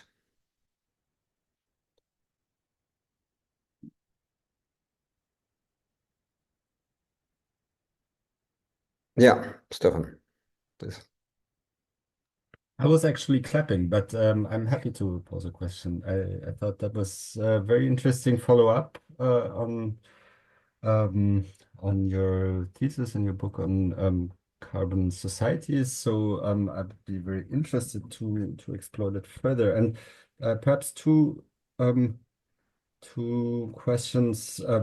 One concerning more the question of international institutions. So when I hear your conclusion that when international institutions collapse, it's very difficult to recreate them, would you then say that this is a call more in more general terms, also looking at climate governance or other institutions, to rather reform such institutions than to try and confront them upfront, even if they produce effects that we think are not desirable? So certain call for keeping the institutions we have, even if they're not perfect. And the second question about the question of these alliances of state and the focus on state and big business and the state structures. What, in your vision, is the policy? How active is the policy of the states that you look at? So Central Asian state, petrostates, in the global, let's say, petro conflict. We saw that this year the COP will be in Azerbaijan. So are they waking up And are they also developing international strategies as some of the other bigger players have been doing, as the big oil companies have been doing, as Russia arguably has been doing now? So is there something that they engage with decarbonization in a strategic way, in trying to influence these debates also in countries of the global north, or is that not something that is very present? Thank you, Stefan. Let me start with the second question. There is well, let me may say first that I may be partly repeating what I said already. I mean, there are programs for developing of renewable energy, solar and wind energy, and other expertises which argue that indeed the rather large and thinly inhabited territories of Kazakhstan and Turkmenistan and Uzbekistan lend themselves very well to solar and wind energy deployment. And there are programs, and these programs also tend to be funded by international organizations, by the EU, but also by international financial institutions. But what in these three societies, Kazakhstan, Turkmenistan, and Uzbekistan, what prevails there is what recently has been called by a scholar, Morin, contrasting adaptation. Because when there are, of course, these societies, even Kazakhstan, which is the most powerful of the five, they are relatively minor players globally. Well, Kazakhstan is maybe a middle-range player. So there is more adaptation to a global context than active trying to shape a global context. But the term contrasting adaptation is used by saying that, especially Kazakhstan, they react to all kinds of initiatives that come from the outside, and in a sense positively. You know, if the development of renewable energies is supported and funded from elsewhere, it's being taken, but the support. But at the same time, fossil fuel extraction is not abandoned, or fossil fuel transit, depending on the countries, is further developed, and that is also incentivized. It goes back to your compartmentalization argument, also by international institutions. Some deal with renewables and climate change, and other deal with resource development. And there is a contradiction between them, as we know, but the more receiving countries, they adapt in this contrasting way in terms of the effects. That is probably the main thing to say there.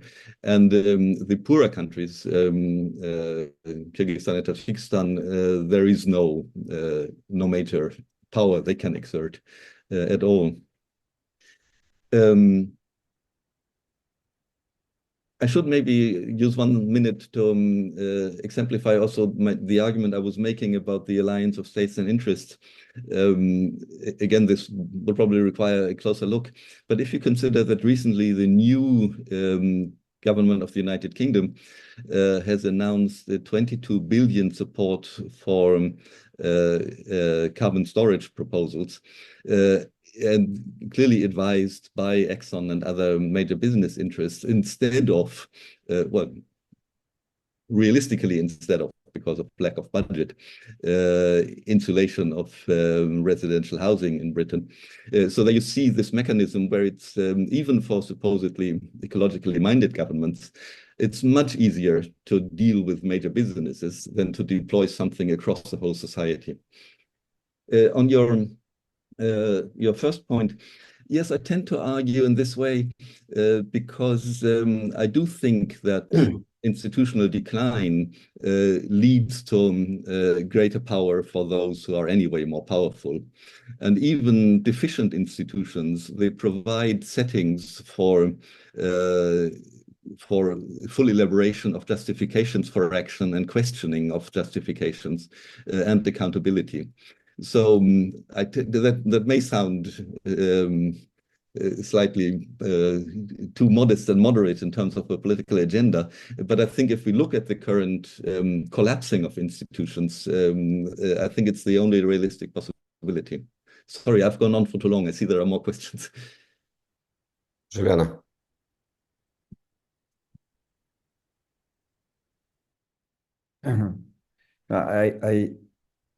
Sorry, I don't have a super specific question, but to my mind, what was interesting in your presentation is that I have the feeling that the story you tell us about the building, in a way, of this energy system during the Soviet Union time for Central Asia brings to the fore an issue that is rarely presented in a way in this whole debate on energy decarbonization and so on and so forth, which is like ownership of these energy infrastructures. Like what role does capital play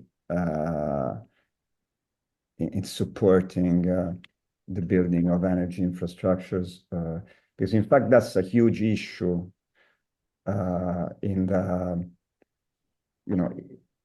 if there will be a massive electrification of the system, basically the whole point is who builds the infrastructures and how much money they're asking for building them and so on and so forth. So the storytelling us highlights the importance of, the need to have institutions that build infrastructures and that potentially do so not on a profit-making priority. I don't know if it's really a question. That's maybe more a comment on the story you told us. Yeah, thank you, Giuliano. I respond briefly. I entirely agree with you, and especially now that at the end that you use the term infrastructure. I think if one looks historically in capitalist societies, the history of capitalist societies, the argument for public infrastructure was always exactly the one that there is something like a common good and a common provision provided, which cannot or should not be provided on the basis of private interests. And that whole argument, which was very common in mainstream economics, I think, until the 1960s, until the 1970s, disappeared with, however you want to call it, neoliberal globalization, where private interests in market settings, they were considered superior to all other kind of provision. And I think that is entirely not true, because even though markets may have their own justification, they are not a justification that can be exposed to scrutiny and questioning, whereas other kinds of institutions can. So thank you for providing me with the occasion to elaborate a bit further on that. Maxim, please. Right. Thank you very much, Peter. It's also not probably a question, but comments, which in a way was kind of inspired by your talk. Well, you mentioned that Kyrgyzstan and Tajikistan, in contrast to other states, Central Asian states, are rich with hydropower. So they are also rich with water. And they actually, because they are mountain, those countries are mountain regions, they contain the glaciers, which is the main source of the water for the region. So the question for me now is, in the new reality, in the reality of climate change, in the reality of, well, as Barbier would say, scarcity, ecological scarcity. Water is going to be major resource, and even in the long run overshadow fossil fuels. So if you consider, for example, the main political tensions now inside Central Asia, they are all around the water resources, about the water resources. And these tensions are not only between, those poor countries but also between the petrostates and the poor countries. So, for example, in tensions last summer, tensions between Kyrgyzstan and Kazakhstan, all were about water. Because Kyrgyzstan basically providing water to southern Kazakhstan for irrigation. All political discussions between Uzbekistan and Tajikistan about hydropower, one of the major hydropower stations in Tajikistan, was also about the water. So kind of glaciers melting, climate change, these fossil fuels crisis seem to bring to the especially in the region, to the water scarcity, which actually new dividing points between the states. So we can talk about not about the Petra states and the states, which are consuming fossil fuels, but also between the water-rich states and water-consuming states. So in the future, it might be, one of the major divides, and then the relations between these 2 and 3 states will reverse. Because these 2 states would become richer they are richer in this resource. So what would you think about that? Thank you very much, Maxim. That is very important, because I have been only touching about that on that, because obviously, as I said, electricity production in those 2 countries is mostly done by hydropower, but the other main use of hydropower is irrigation of agriculture.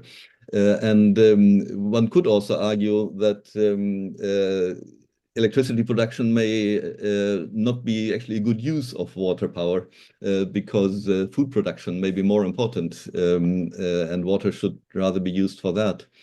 Now, in terms of the overall climate geographical conditions, it is convenient that there is more water in the summer for irrigation of agriculture.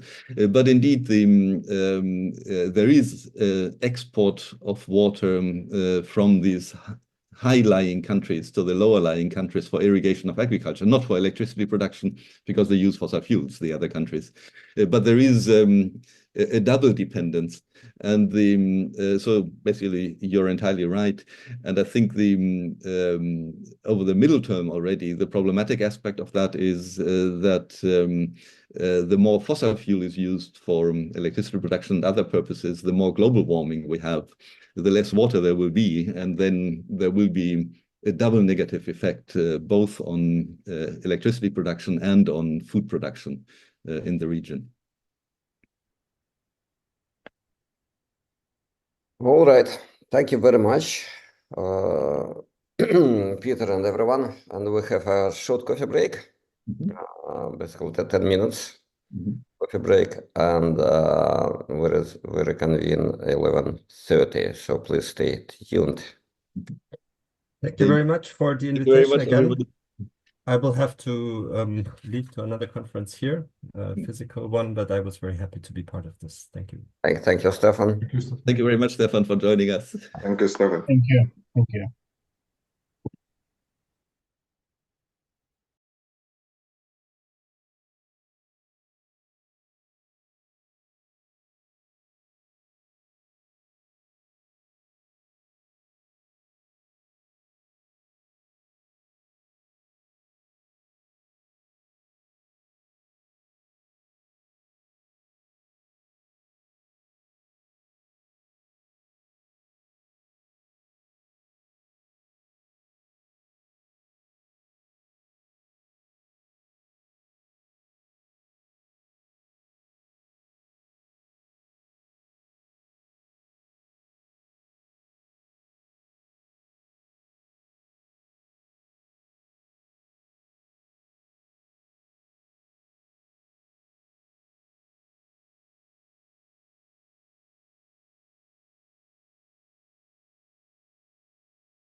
Alexander, can I ask you something?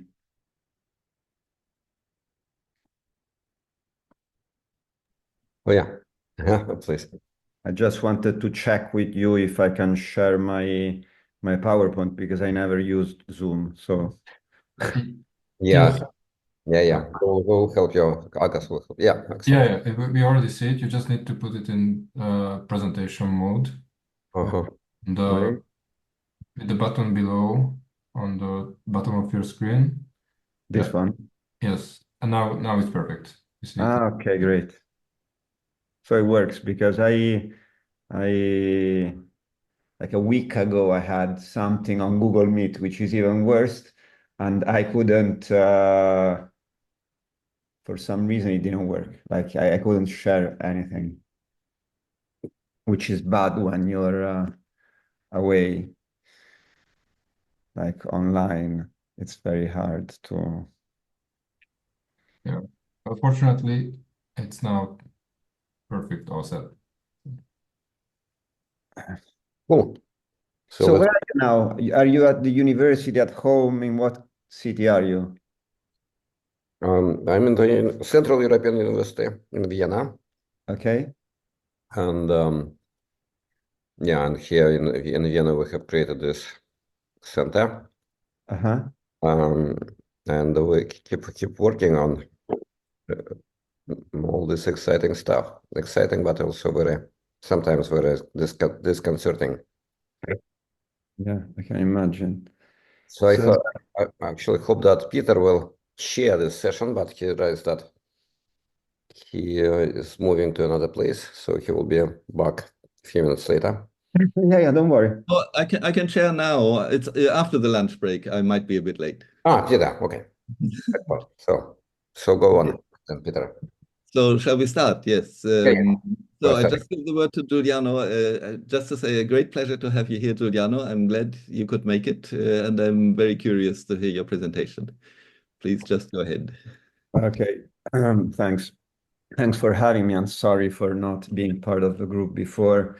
I just try to take parts of my previous research, which was on OPEC. Now I'm working on privatizations, actually.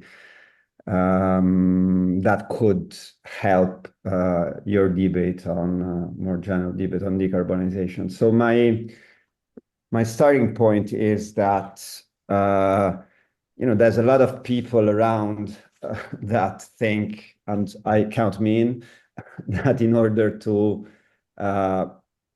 proceed towards decarbonization of the energy system at such a rapid speed, it's not enough to look only at the side of demand, which is basically what 99% of the people are doing, but you actually need to think about supply of fossil fuels because, basically in order to reach the target of 1.5 degrees Celsius, you would need by 2050 to reduce by 60%. I mean, this is not starting now. This already before this year, 60% fossil fuel, oil and gas, and 90% of coal. It should actually, most of that should remain unextracted and in the ground. So it would be a massive decline in the production of fossil fuels. And this is it's actually very new. It never happened. We know that the story of energy is a story of energy additions. We've never experienced the idea of this monumental decline of the production of one energy source. So that's why a few people and organizations are engaging with the idea of a fossil fuel non-proliferation treaty. So something that would force, to a certain extent, fossil fuels producers to reduce their production. But for most of these actors, they acknowledge that OPEC is interesting because they would argue an international coalition that reduces fossil fuel supply would bear similarities to OPEC by acting as a large producer, exercising its market power to keep prices higher. even though the coalition's objective of leaving large parts of fossil fuels in the ground is not shared by OPEC and goes beyond their narrow interests as producers. So the idea is, OPEC is interesting, but actually they would never do such a thing. And as you all know, OPEC is a bit the enemy of most environmental movements. And here I just mentioned, the famous tweet by Greta Thunberg, who was accused of being a threat to the oil industry, and she said, completely fine. That's a big compliment coming from OPEC guys. But to a certain extent, I think most of people that accuse OPEC also know very little about its history, which is fair enough. But since I worked on that, so there's a few things that I think stick out about the history of OPEC that could actually be helpful. So when OPEC, it's a long story, but basically the speeding moment for the creation of OPEC was 1959, when the United States, who always actually intervened very heavily in the oil sector and was in many ways a model for OPEC, introduced these mandatory import quotas in 1959. So oil exporting countries, the main oil exporting countries, acted at the time most left to move in two different directions. The first one, on which I'll spend some time, is the idea to create a global pro-rationing agency, meaning an agency that would control the global production of oil, actually modeled on an organization that did the same for Texas, called the Texas Railroad Commission, that was, had this purpose from the 1930s in the United States, in Texas, which was the petrostate of the United States. And the second, broad reason for which OPEC was created was to redressing an equal ecological exchange, meaning OPEC was, oil was sold very cheaply, manufacturing prices were increasing, raw materials prices were decreasing, and so there was a need to redress that. And the founding moment, in which this group of technocrats, one Venezuelan guy and a few others from the Persian Gulf or Arab Gulf, is this Mahdi Pact that was signed in Cairo in 1959. Mahdi was a neighborhood, actually was a yachting club in the outskirts of Cairo, and what they decided were basically 5 points. I won't go through the first 4, but the fifth is very important for us, because the fifth point was they decided they would establish a commission, international commission, to regulate prices and production in each country on the model of a similar commission that Venezuela already had established in the 1950s.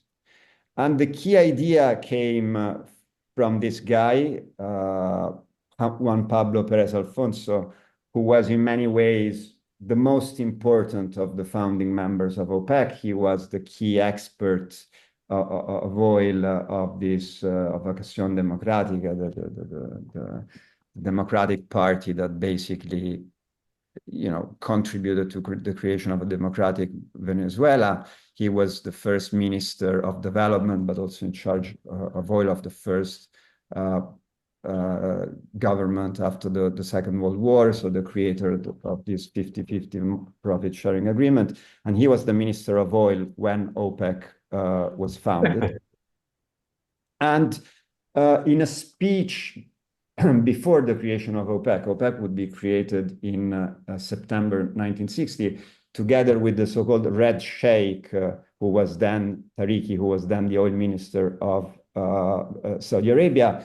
They went to the United States and delivered this speech to the oil producers in Saudi Arabia, where they basically promoted to the oil producers in the United States the idea of this global pro-rationing agency, which, they tried to reassure the consumers that they would not harm them in any way. But the final point is that the idea of creating a pro-rationing agency for oil was the most important point is the fact that it is protective of a wasting resource of tremendous importance to the world. You know, the idea was that you had to do something in order to protect the waste of this tremendously important energy source. And in fact, this idea of one key ideas behind the creation of OPEC being the establishment of the control of production of oil at a global level was eventually included in the statute of OPEC. Members shall study and formulate a system to ensure the stabilization of prices by, among other means, the regulation of production, which meant regulating production globally, at least in the main oil exporting countries. Now, this idea had, it was very, I won't go through the details, but it's very contested by some of its members. Eventually, by 1965, seemed to be discarded, while the Juan Pablo Pérez Alfonso, possibly one of the key intellectual and political figures of democratic Venezuela, stuck to it until the 1970s, and in the 1970s, produced this volume of speeches called The Devil's Excrement, where he's portrayed as an environmentalist who wants to basically protect Venezuela from overconsumption of oil, or from taking too much money coming from oil, and in a way to cap this enormous oil rent, even by reducing production if this money is too much. Now, you might think Pérez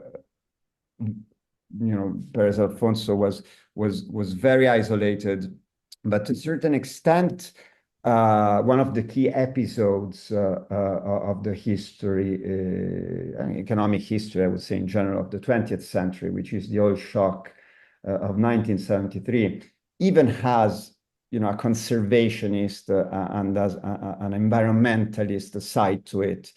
And I won't go through all the decisions that OPEC took in late 1970s to increase what was then called the posted price of oil to $11.65 per barrel, which basically the oil price doubled and then quadrupled once again. But we know from the minutes of OPEC how that decision was arrived at, and I won't go through reading all of this. The key figure here to decide that price was the Iranian oil minister.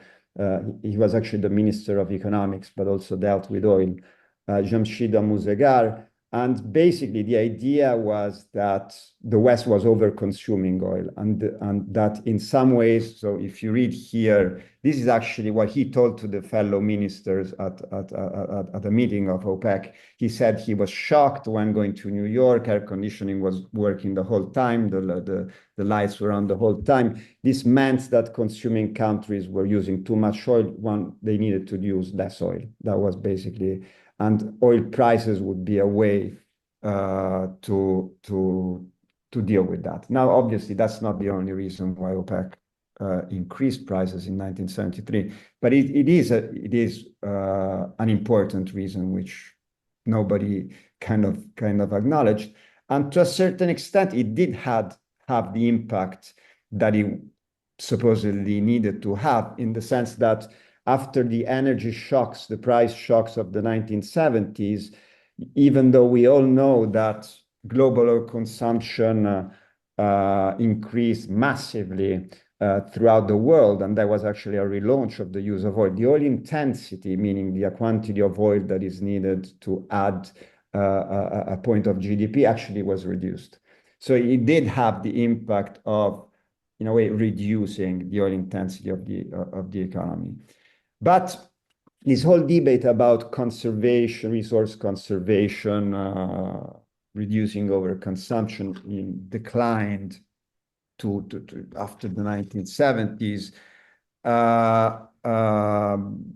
certainly on the side of OPEC countries, but also I would argue on the side of consuming countries, the idea that there needed to be supply-side climate policies, meaning policies to reduce the production of fossil fuels, was never really, and to this day, you won't really find a government of the West arguing for a planned reduction of oil and gas production. There's no way. Even Norway, in theory, one of the top environmental friendly countries in the world is plans to increase oil and gas production. So actually the only countries that think about reducing or controlling are more OPEC countries than Western countries.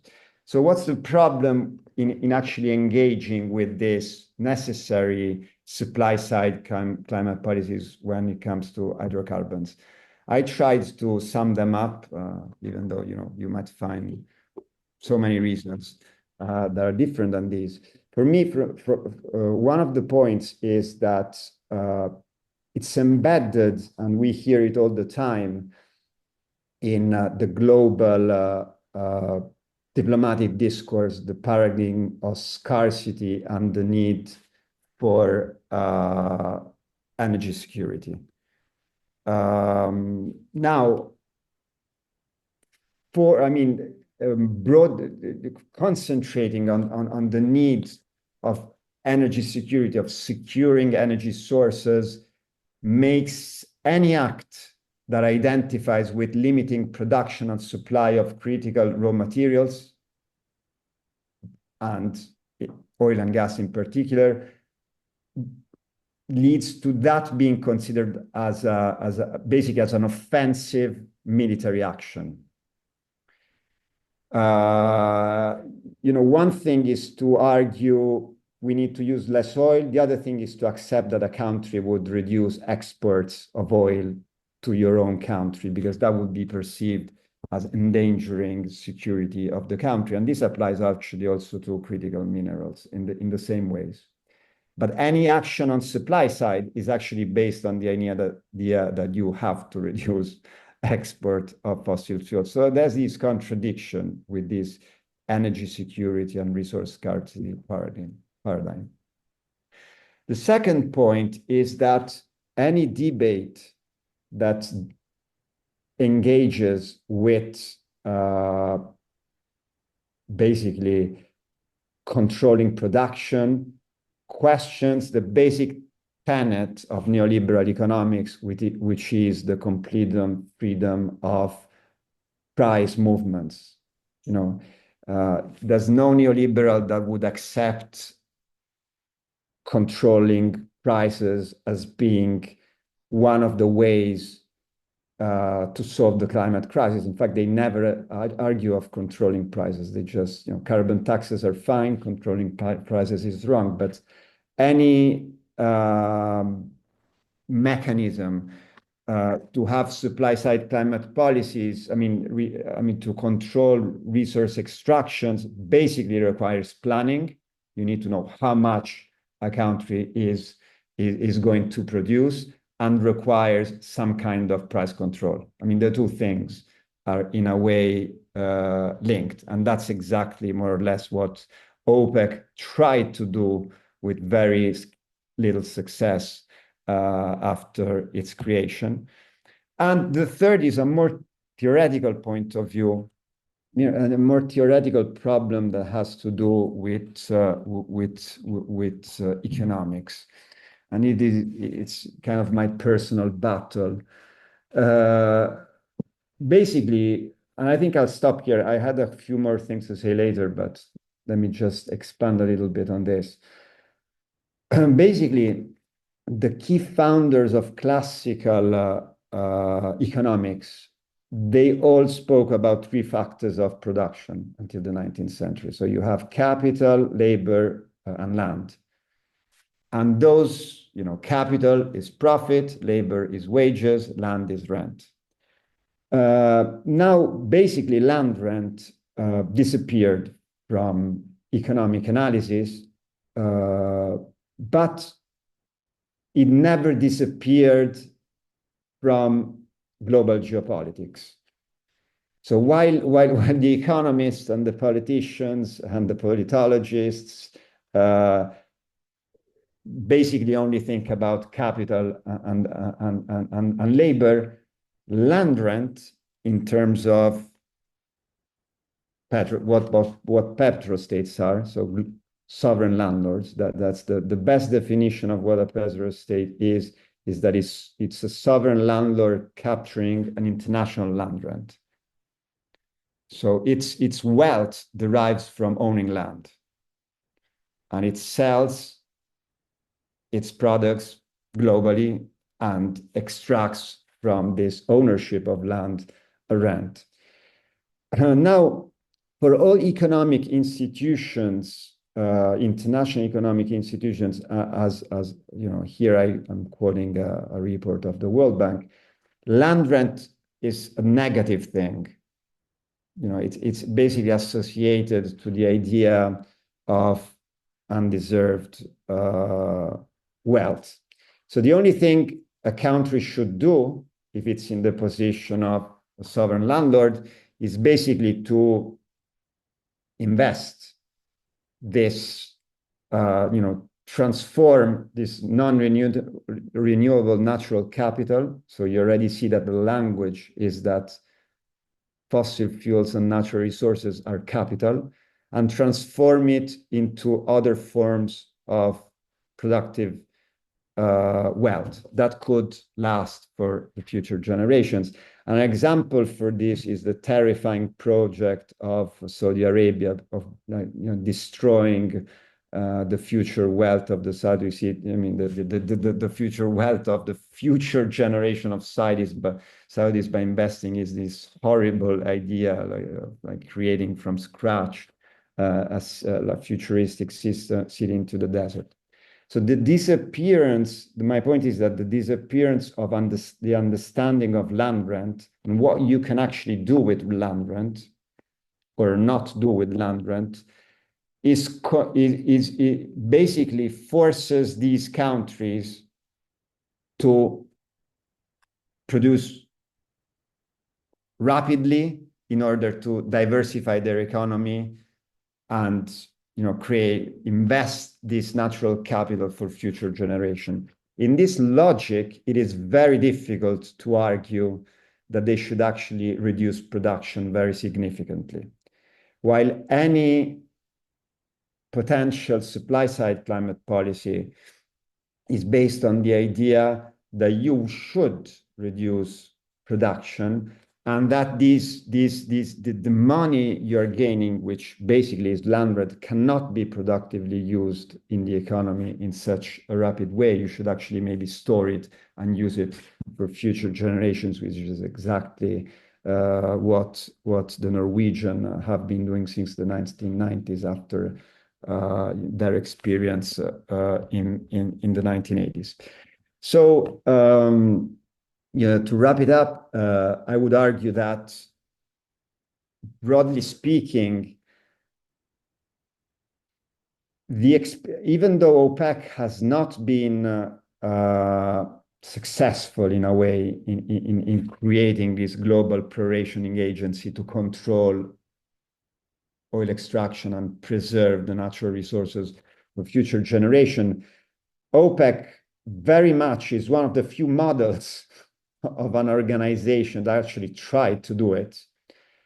And what you would need at a global level is an organization that engages with OPEC to plan the reduction of fossil fuels in a stable way that wouldn't lead to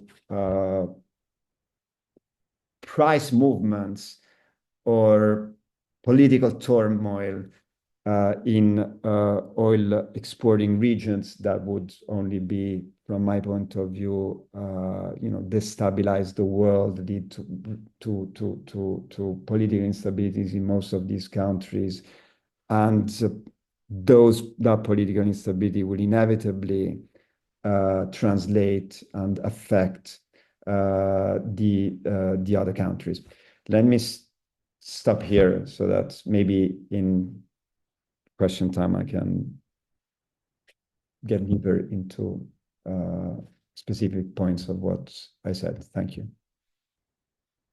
Thank you very much, Giuliano. I think I mentioned to you when we exchanged mails about this workshop that I was indeed struck when reading your book. I was among those many who were not aware that OPEC had conservation on the issue and was struck that you mentioned. I'm very glad that you went into more detail now. So the floor is open for comments and questions. Alexander? Yeah.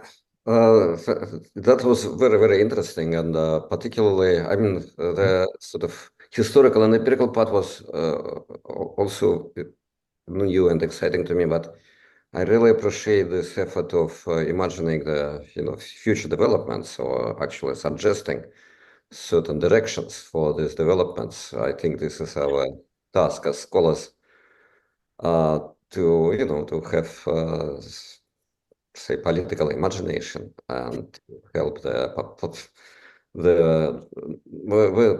cannot help very much the policymakers, but we could and we do help general public in understanding the present and the future, not only the past, but also the past cases and examples and these good intentions of certain figures in the past. They clearly help in formulating these new ideas and projects, and I think this is what you do, Giuliano, in with these cases. Now, like thinking seriously about this, so basically your suggestion is about your project is about creating a kind of an international organization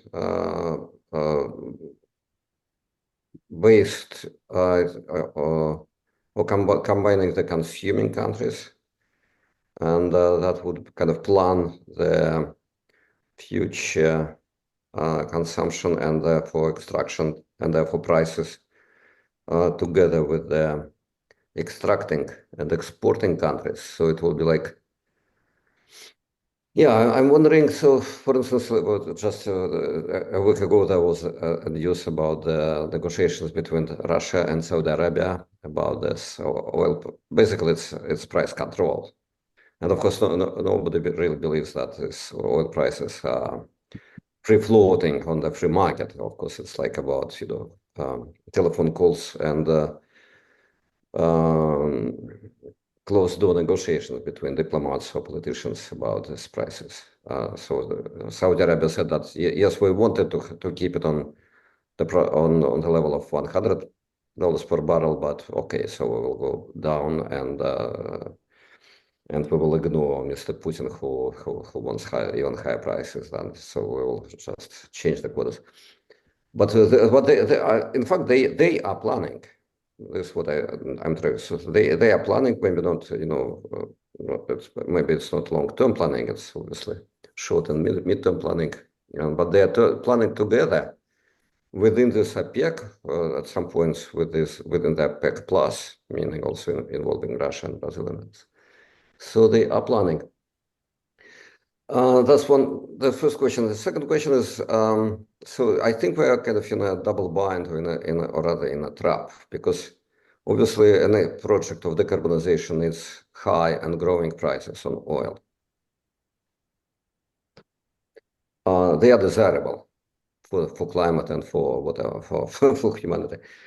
But in the same time, these high prices on oil transfer funds to the petrostates, which are, as like, if you believe what we know nowadays, they are aggressors and dictators and all of that.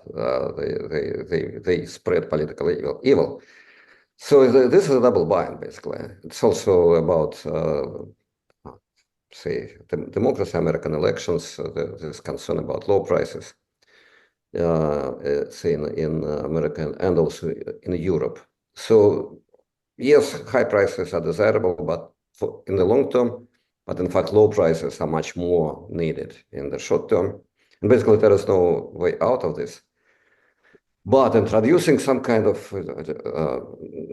another kind of international organization which will tax the oil trade and would redistribute these taxes to green transition.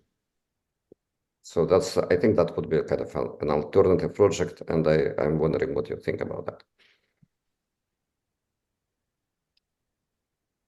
Yeah, I think, I mean, this is all open for debates.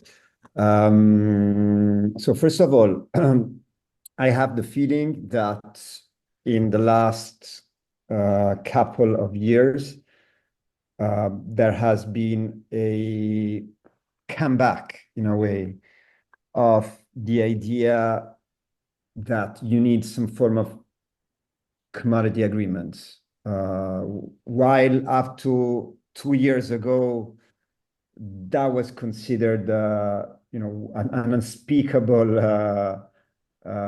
project. Now, for example, Isabella Weber, the German economist working in the US, one of the leading voices of developing economics, basically her argument is that you need to go back to the debates of the 1970s on commodity agreements, buffer stocks, and all of that, because unstable prices for key resources are, generate inflation, wreak havoc on exporters, massively increased debt in African countries, and so on and so forth. So we are in a situation in which this post hyper globalization era is opening the space to debate once again on how to deal with international trade in natural resources and raw materials. So my point is,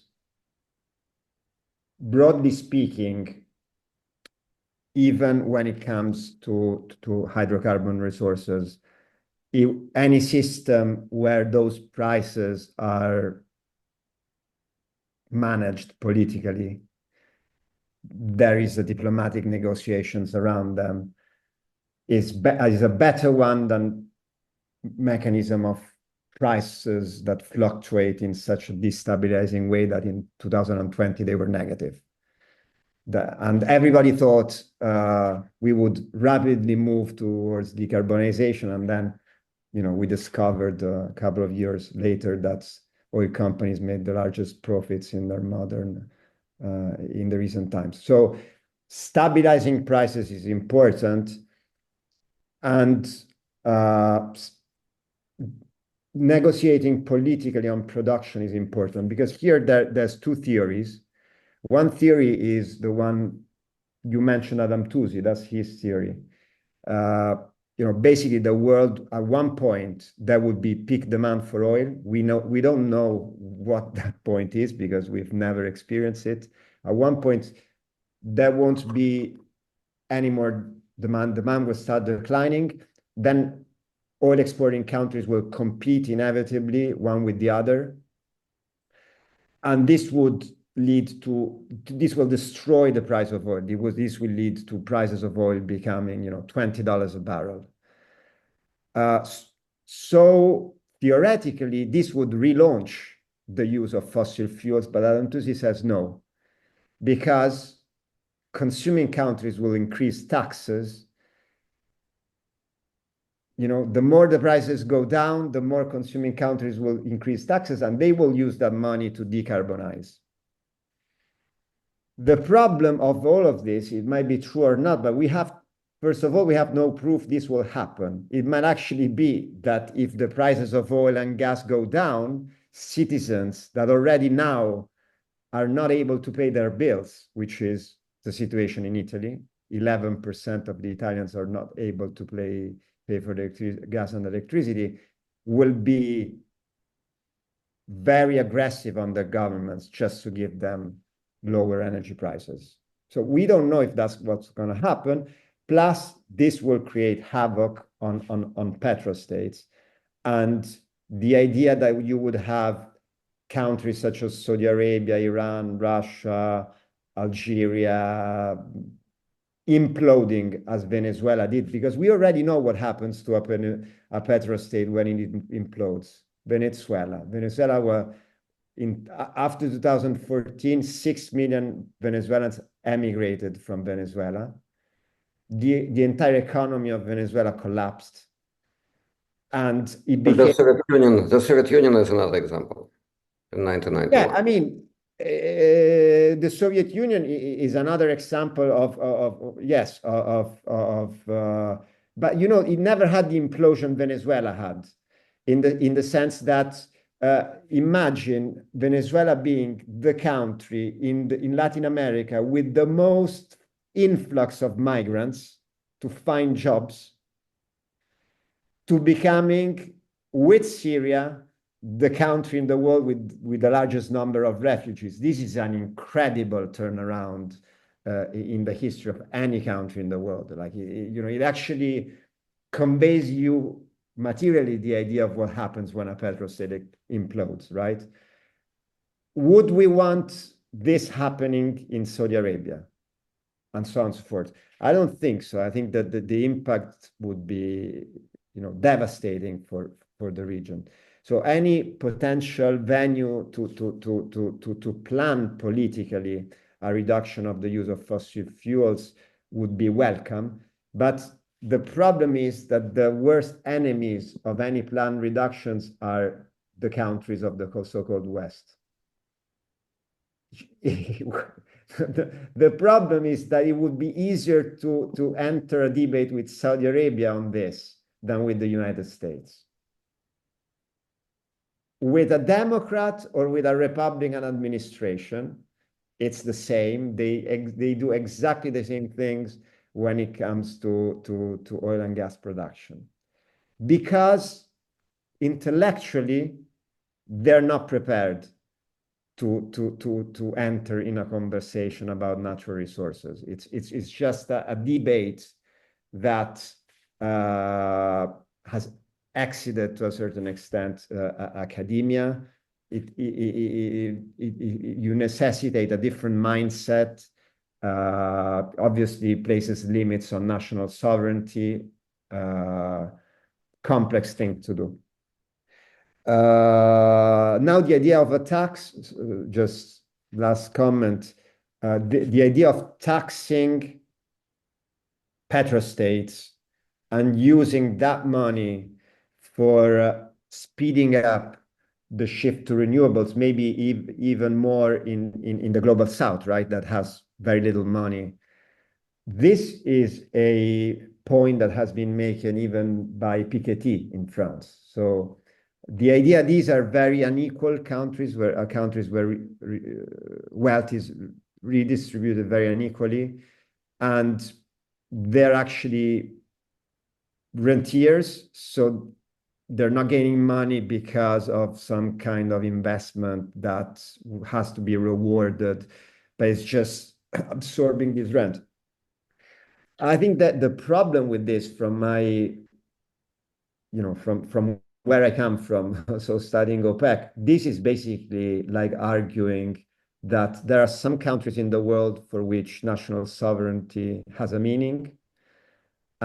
So, you know, they're fine with taxes and deciding on taxation levels on anything that happens in their national territory. And then there are other countries, such as Saudi Arabia, Russia, Iran, that should not be sovereign over taxation and should not be sovereign over whatever happens in their territory.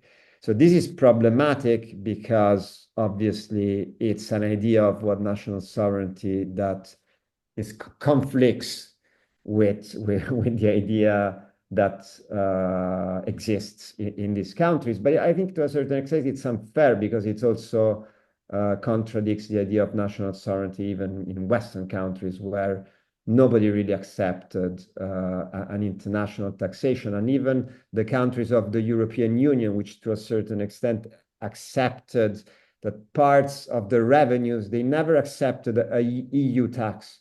They just accepted that parts of their national revenues would go through an international body where they had a say.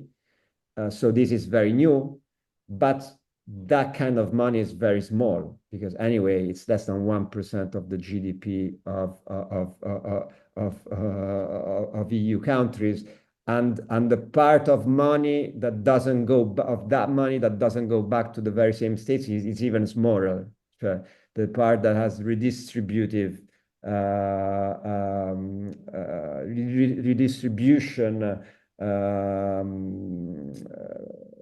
significance is a smaller part of that 1%. So I think it's a very tough idea to pass.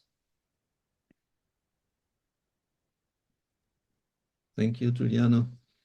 I don't see another question, but I have many, so I will not be able to ask all of them.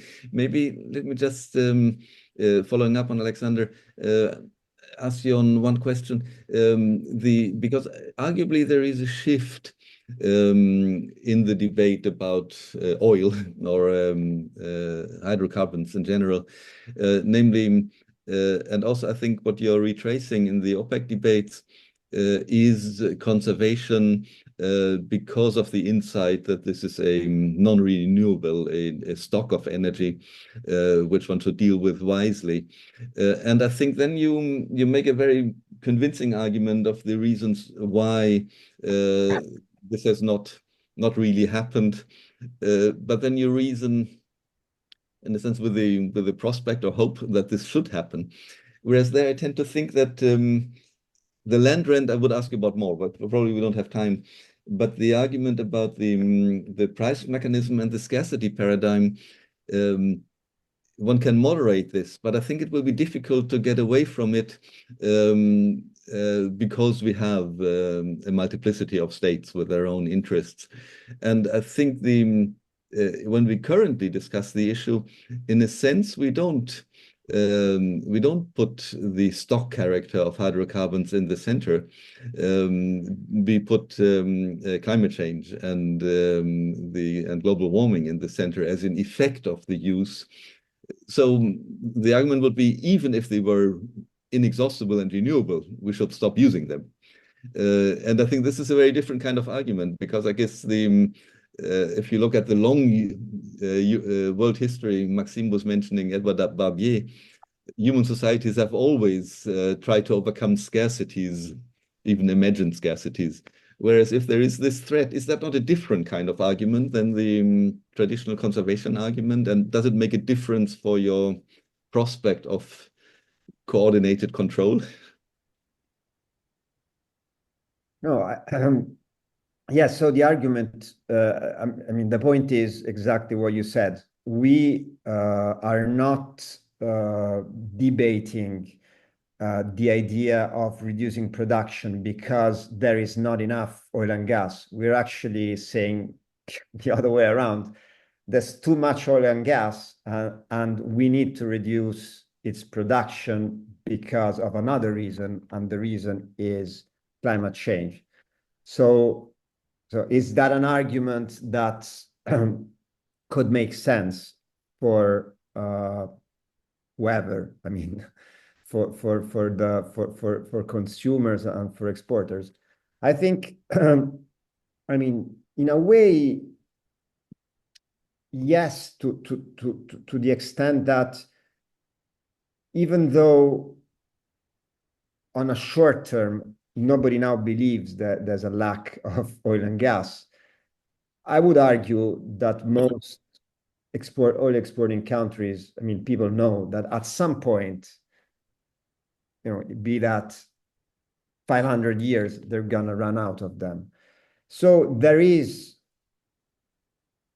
countries that depend on the export of these resources are always, in a way, or parts of their population and technocrats and elites are always open to the idea that there should be ways to allow for a longer use of this, to extend the range of the use of these natural resources into the future, because that will also benefit the future generation of citizens. And bear in mind that nobody's actually arguing that we should stop producing oil altogether. Not even, I mean, in none of the plans of net zero argue that oil and gas production will be zero.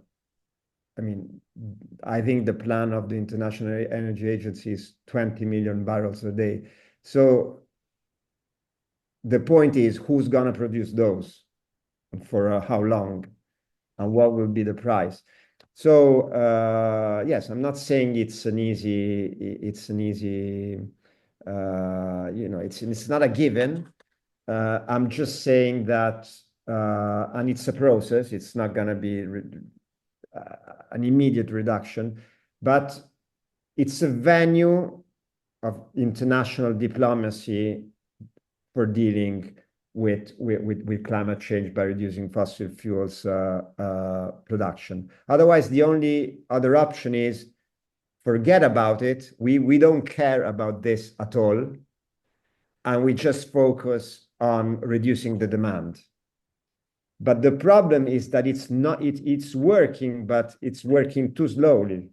It's not producing a reduction of, it's not hitting into reducing production. It actually, the production of oil and gas is still increasing, because focusing only on demand, it's not working with the speed it would need to work. So in some ways, you would have to deal with the production side, which is also the most effective in a way, because if you decide to reduce production, then to a certain extent, you know, that's an immediate reduction of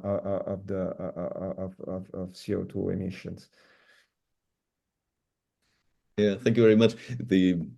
We're running out of time, but I just add to this. I mean, I think the paradox, or Alexander will probably say the trap, is that with the horizon of decarbonization, given the multiplicity of actors, both state and business, the rational conclusion from that point of view is to dig out as much as you can, as long as you're permitted to do it, and rather to accelerate extraction and production, because it might be regulated sometime soon. Thank you very much, Giuliano. Very great. I'm very glad to have you here. I think we have to move on, and I give the word to Georg-Henri Kaup, if I pronounce that in the German way, if that is correct, or... Absolutely perfect. Okay, just go ahead, please. Glad to have you here. Thank you.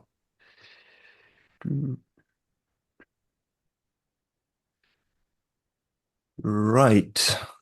So, thank you everybody for having me. This has been a very stimulating workshop so far.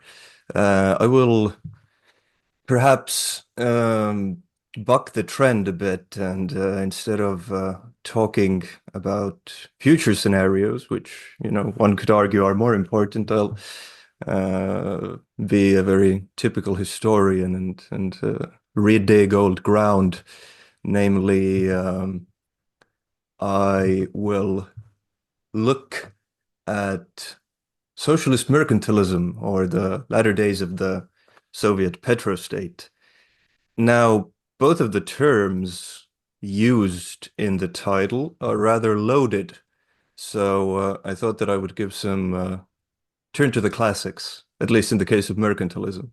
So William Cunningham, Gustav Schmoller, and Adam Smith have all defined mercantilism in varying ways. Most people know the Smithian definition, because Smith is effectively the father of the whole debate over mercantilism as opposed to free trade. So, keeping these in mind, the definitions for the petrostate, I actually feel a bit silly, because Professor Etkind went over some definitions in his presentation as well, and I have a very restricted and limited amount here, but nevertheless, Richard Otti, who coined the resource curse term, says that it is an economy retarded by the neglect of economic sectors other than resource extraction, and thus it is subject to economic shocks due to the inherent volatility in global commodity prices. Michael Ross, I think his definition is quite sort of it's very important in the sense that through resource exports, the citizenry gets excluded from the whole management of the state, in a sense, because it's superfluous. The money comes from resource exports. And also Hazem Beblawi's definition, I think, is quite useful as well, in the sense that wealth is only made by the very, very few, and the rest just distribute or consume it. So regarding whether one can talk about a socialist mercantilism, one should look at whether these 6 definitions jive with what the late Soviet Union was like. And I dare propose that it does match the definitions of all of the aforementioned, except perhaps Adam Smith, because the balance of trade was never too central, I dare say, and one might quibble over whether there was a real balance, in the sense that the USSR exported oil, imported grain, and one could debate over, one is obviously more lucrative, whilst the other is much more essential. So I start with the Brezhnev era, because I think that the Brezhnev era is there was a fundamental change in Soviet statecraft during the Brezhnev era, and 3 essential shifts happened. First of all, before Brezhnev, under Nikita Khrushchev, there had been a state-sanctioned opposition to crude oil exports. Nikita Khrushchev thought that exporting crude oil makes the Soviet Union look primitive. And I'll get into it in a minute, he had a very ambitious program called the Petrochemical Plan, in which he wanted the Soviet Union to make petrochemicals out of its oil, not just export its oil as Saudi Arabia or Kuwait. With Khrushchev's forced resignation in 1964, all of that went out of the window. Another thing which was ended was a very long-standing, going back to the Guelro plan in the 1920s, the emphasis on hydropower. The Soviet Union had developed, dams in the 1920s on the rivers near what is now St. Petersburg. In the 1930s on the Dnieper in Ukraine, and West Siberia was still seen as an untapped hydropower resource. And actually the Khrushchev administration, although oil had already been found in Western Siberia, they were much more inclined to flood the entire area with a huge hydropower plant called the Upper Ob hydropower plant. So these 2 factors were eliminated. No more emphasis, or hydropower wasn't primary anymore, and crude oil could be exported from the government's point of view without a problem. Another major shift was that a very short-lived pipe embargo by NATO, which was imposed on the USSR due to the Cuban Missile Crisis, in name, although one might argue that it was actually a much more refined plan to keep Western oil companies safe and keep their market share in Western Europe safe. That was ended in 1966. The reasons for that are still debated. However, this bridged the largest gap in the USSR's capability of exporting, especially crude oil, but also natural gas, because while it had endless reserves effectively of both oil and natural gas, its pipe production was quite underdeveloped. So with post-1966, the USSR started striking deals, especially with German-speaking states in Western Europe, for infrastructure for hydrocarbons deals. So effectively, West German companies would build the pipe, and the USSR would repay it through oil shipments.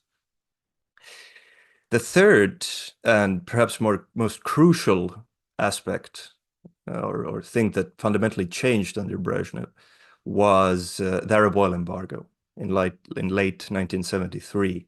So for the first time and to date, the last time in history, Saudi Arabia was united with other Arab states in embargoing the supporters of Israel, caused immense economic mayhem in Western Europe and Japan, in the US to a lesser extent.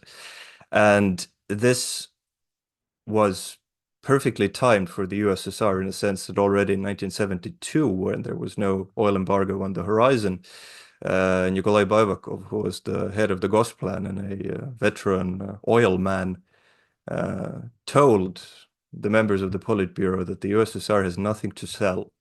So in a sense, it was a godsend to the USSR. The only thing that they did have to sell, oil and gas, now had a very, the demand became sky high.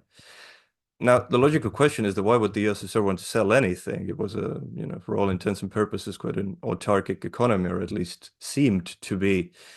That was because of the factors which did not fundamentally change under Leonid Brezhnev's leadership. Mainly the financial black hole of collective farming. So Soviet collective farming, established from 1928 onward under Stalin, had already become a financial black hole by 1959. Yields were insufficient, and in 1964, the statistic is amazing. 40% of food other than cereals were produced on private plots, only 3% of the acreage, and they effectively kept the USSR's population from going hungry.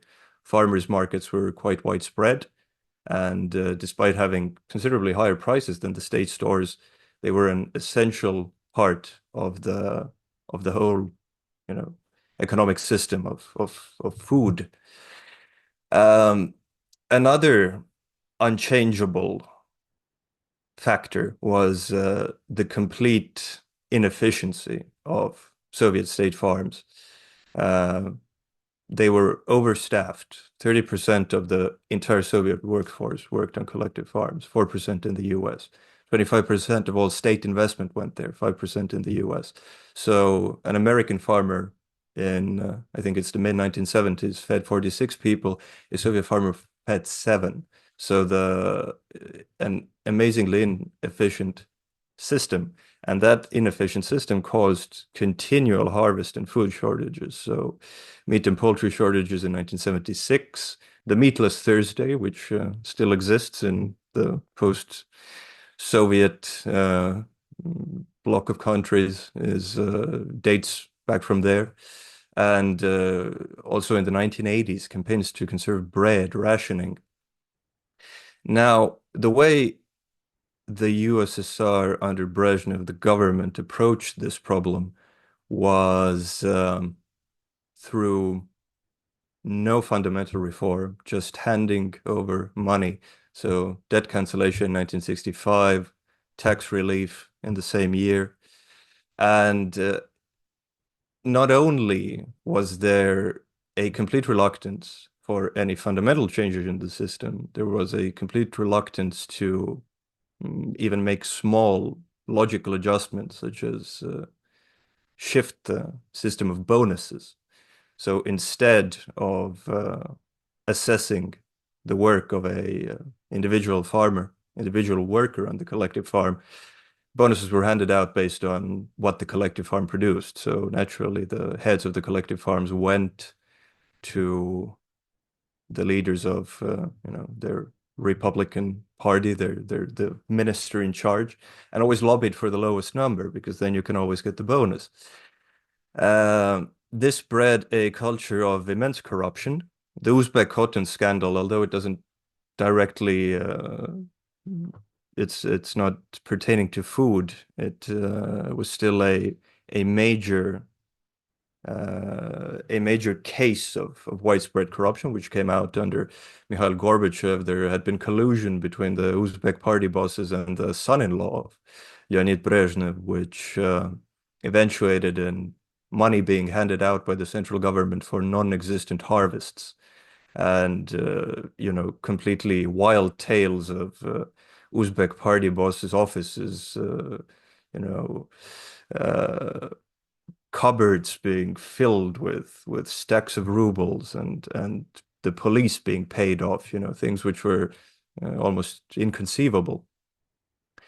And the USSR also had enduring food inflation due to the fact that, due to the reliance on the farmers' markets, a large part, there was a disconnect between the prices of in the state stores, which were not adjusted. They were adjusted once in every 10 years, perhaps.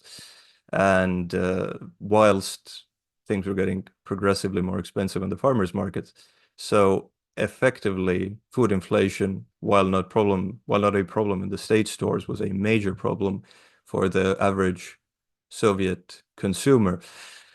What Brezhnev could rely on, however, was the continually increasing outputs of gas and oil, which had started under Nikita Khrushchev, who wanted to make fundamental changes, move from coal onto gas and oil, and also refine the oil into petrochemical end products, which the Soviet Union could sell at a premium. That was the sort of essence of his petrochemical plan, which he came up with. It was inspired by the first Soviet Nobel laureate, Nikolai Semyonov, who was also given a very large role in drawing it up, and which ended up as a complete failure, and was and the methods which Khrushchev used to push it through were a very essential part in why he was made to forcibly resign in 1964, because he ignored the Gosplan, he created alternative chains of command, and alienated entire ministries and even entire union republics. So we come to the fundamental question: why was there no change? Because there were blueprints, there were ideas from Soviet economists, for instance, to change the incentive structure or the bonus structure on the collective farms. And also there was a economic reform program in the 1960s, which was done at a small scale. Also, there were ideas of reforming the collective farming system, creating collective farming conglomerates which could pool resources. None of that was done, and I make the perhaps original claim that there was a logic behind that, and that logic was mercantilist in the way that Schmoller and Cunningham see mercantilism. So effectively, in order to maximize state power and in order to keep the very disparate parts of the Soviet economic system together, parts, naturally you would have completely different structures in farming in, say, Uzbekistan versus Estonia. But any type of reform, any type of fundamental reform would have changed, it would have altered the power structure. It would have given the power which was taken away in the 1920s, late 1920s and 1930s by Stalin, would have handed some of it back to the farmers.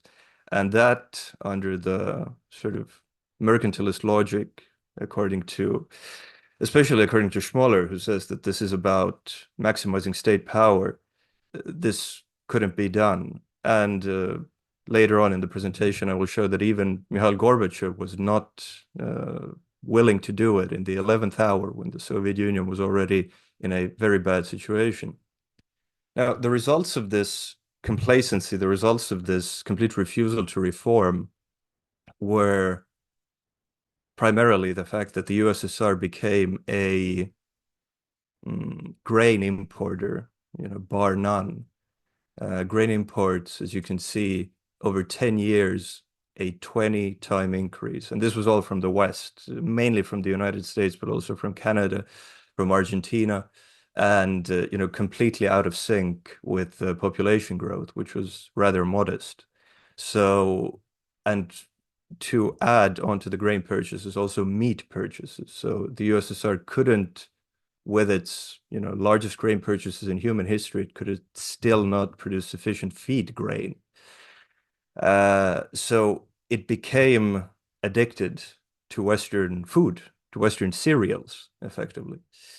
Because money was allocated to that, oil money was allocated to food purchases, many chances which could have enabled some type of rationalization, some type of modernization of the economy, they fell by the wayside. For instance, the computerization drive.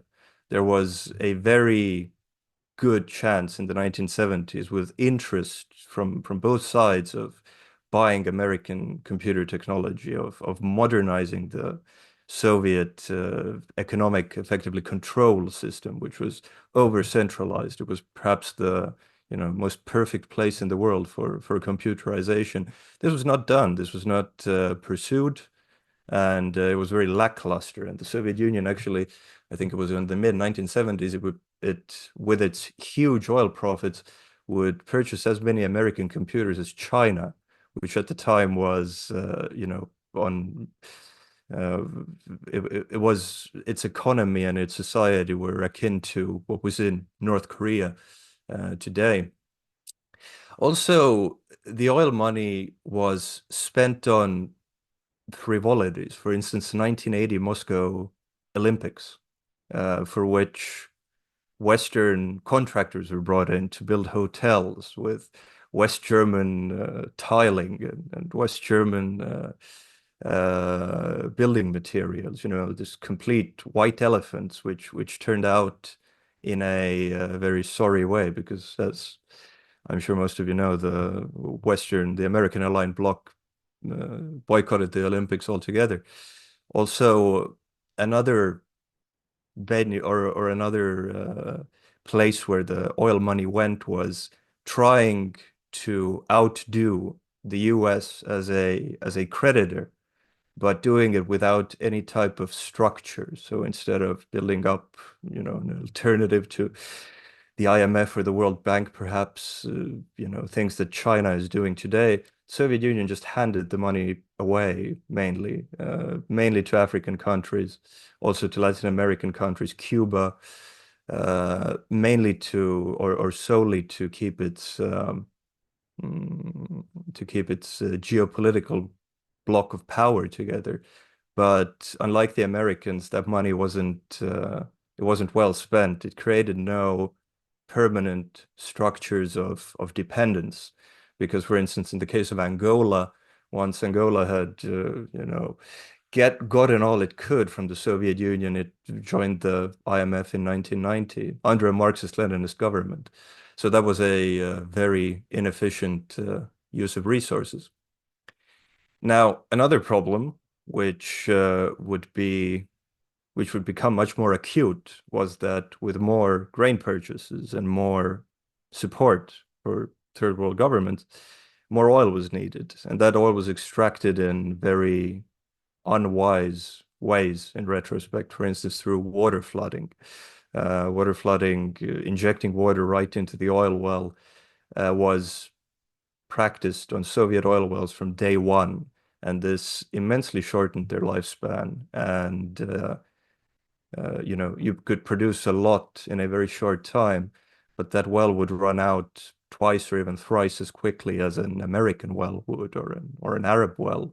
And due to that, production had to move further and further into the wild lands of Western Siberia, necessitated transport by helicopter. These overhead costs kept rising and rising.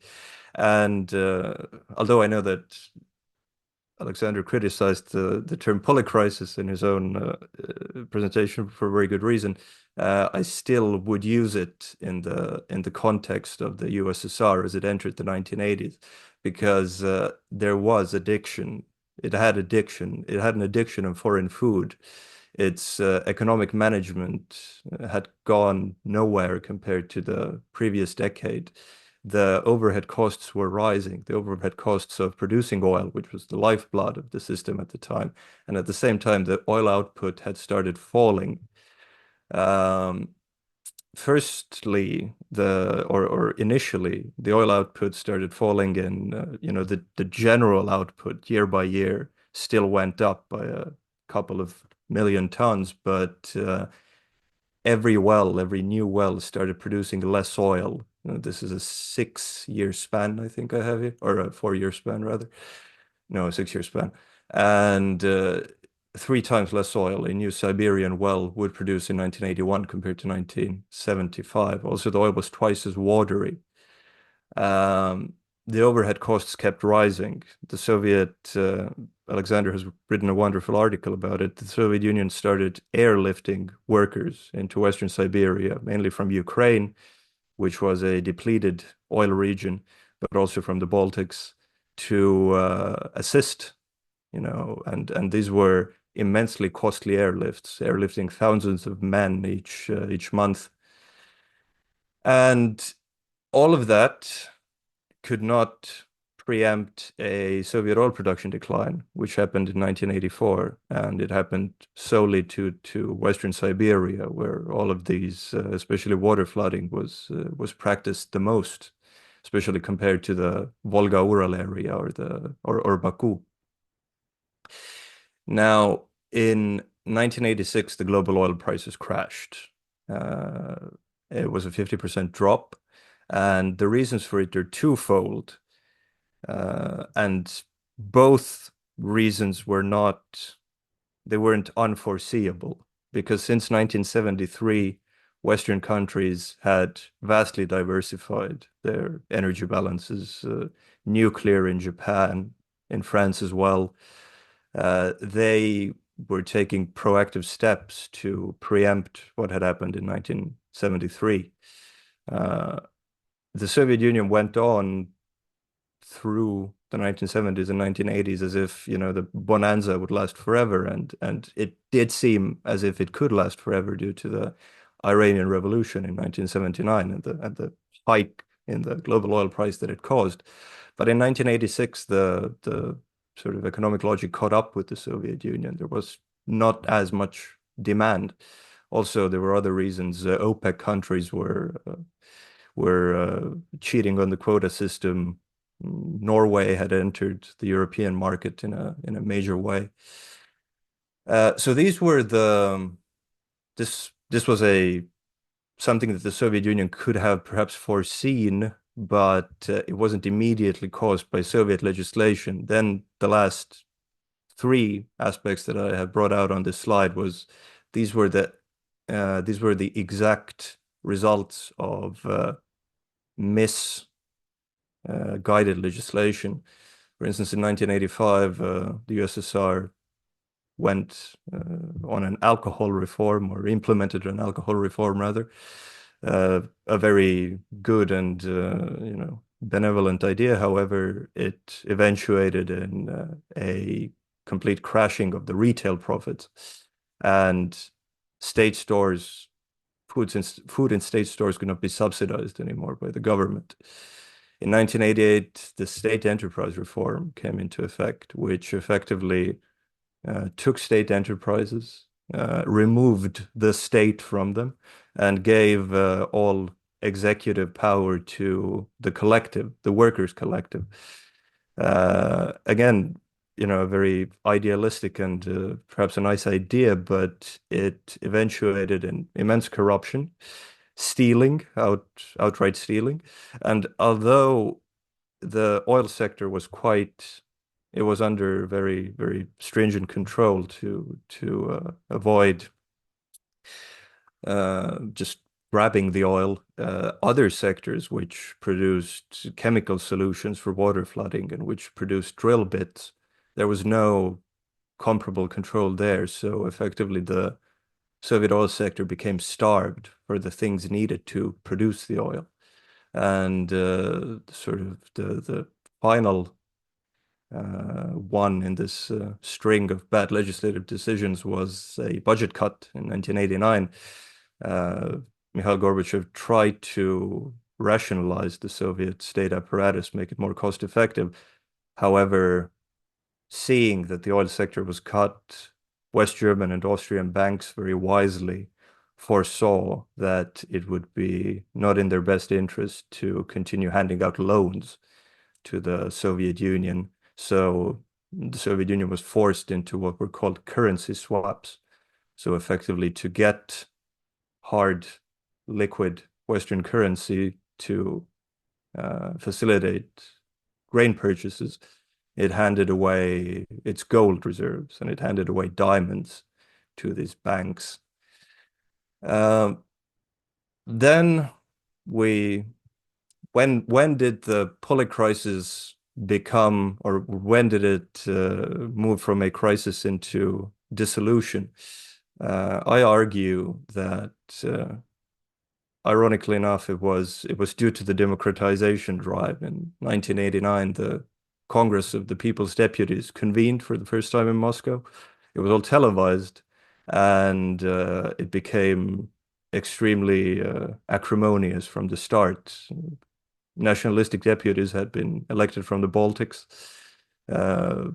Nationalistic deputies had been elected from amongst the Moscow intelligentsia, and they battled it out, and all of it was televised, and it created an immense amount of bad blood because grievances against the Soviet Union were aired publicly, and there was fierce debate over things which had been never discussed before in Soviet history, such as the Molotov-Ribbentrop Pact.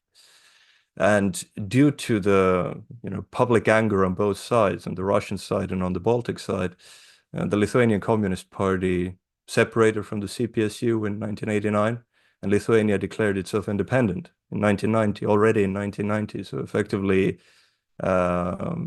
it was took the final process of dissolution took over a year, but it started remarkably early. And the Lithuanians model the sense of sovereignty. It was called independence by the Lithuanians, but it was called sovereignty by Yeltsin. It was copied inside the Russian Federation, or the Russian Soviet Federative Socialist Republic. It started passing its own laws. It started actively competing with the Soviet central government over resources. And in the 11th hour, in June 1989, in the aforementioned Congress of People's Deputies, there were economists who offered the government, immediate measures to stem the bleeding. For instance, to stop handouts to the Third World, to reverse alcohol reform, and to privatize farmland.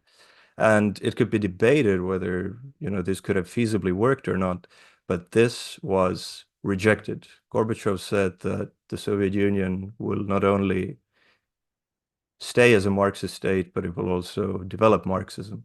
And I argue that in this patent refusal, quite uncharacteristic for Gorbachev, who was otherwise very willing to reform, there is the same mercantilist logic, in the sense of that Schmoller saw mercantilism, or Cunningham saw mercantilism, that state power can't be diluted. There can't be any other decision makers.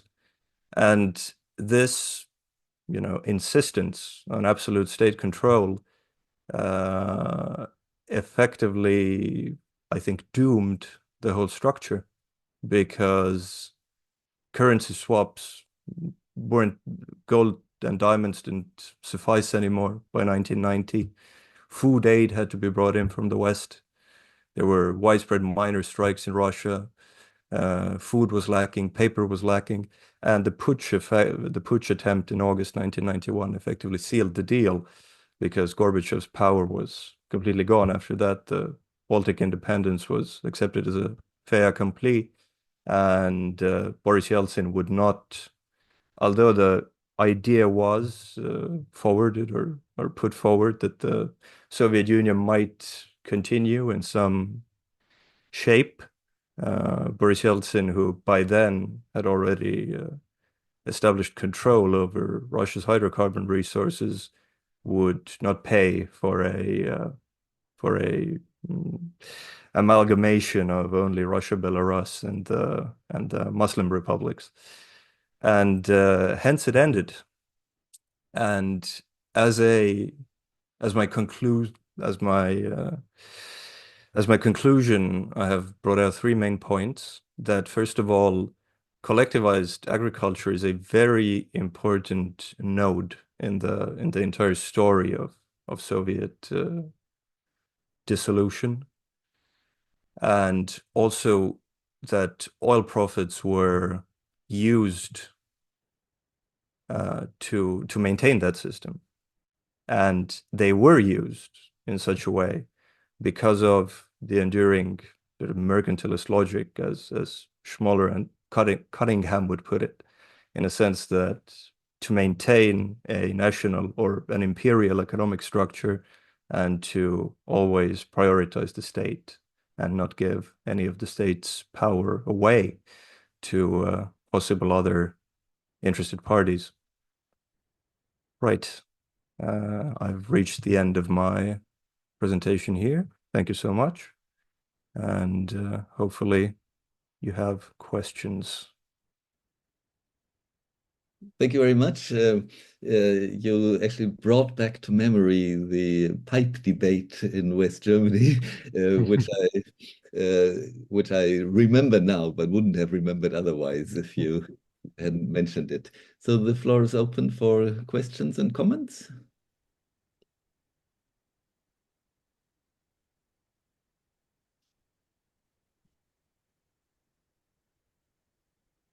Alexander? Yeah, this is fascinating, and I should say that has never been done in such in a systematic way. This sort of reinterpretation of the late Soviet history in terms of basically in terms of classical economic thought, not really economics, but economic thought. This tradition of Adam Smith and the subsequent conceptualizations of the British Empire, how it worked. That was like a mainstream debate about mercantilism versus free trade, and we have inherited our key concepts from those 18th century, 19th century debates, and now you can reapply these classical concepts to the Soviet Union, and it produces pretty surprising results, I think. And that is striking. To me, it also brings me back to the key speculations about the petrostate, that basically that's the difference between the petrostate and oil extracting countries that consume its fossil fuel domestically, such as, say, the United States or the United Kingdom, or many other countries that extract oil, burn oil, destroy the planet as much as the petrostates, but successfully avoid the oil curse and all this political phenomena connected to that. So they produce emissions, but they avoid oil curse, two major aspects of the problem. And why is different?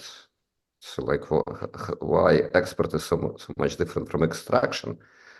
That's exactly because the exporting countries, control the consumption level of the population. They are not interested at all in having it, growing, increasing, because the value of these exports go directly to the states. Well, a country that extracts and consumes and burns itself, burns domestically. The only way for growing all this economy is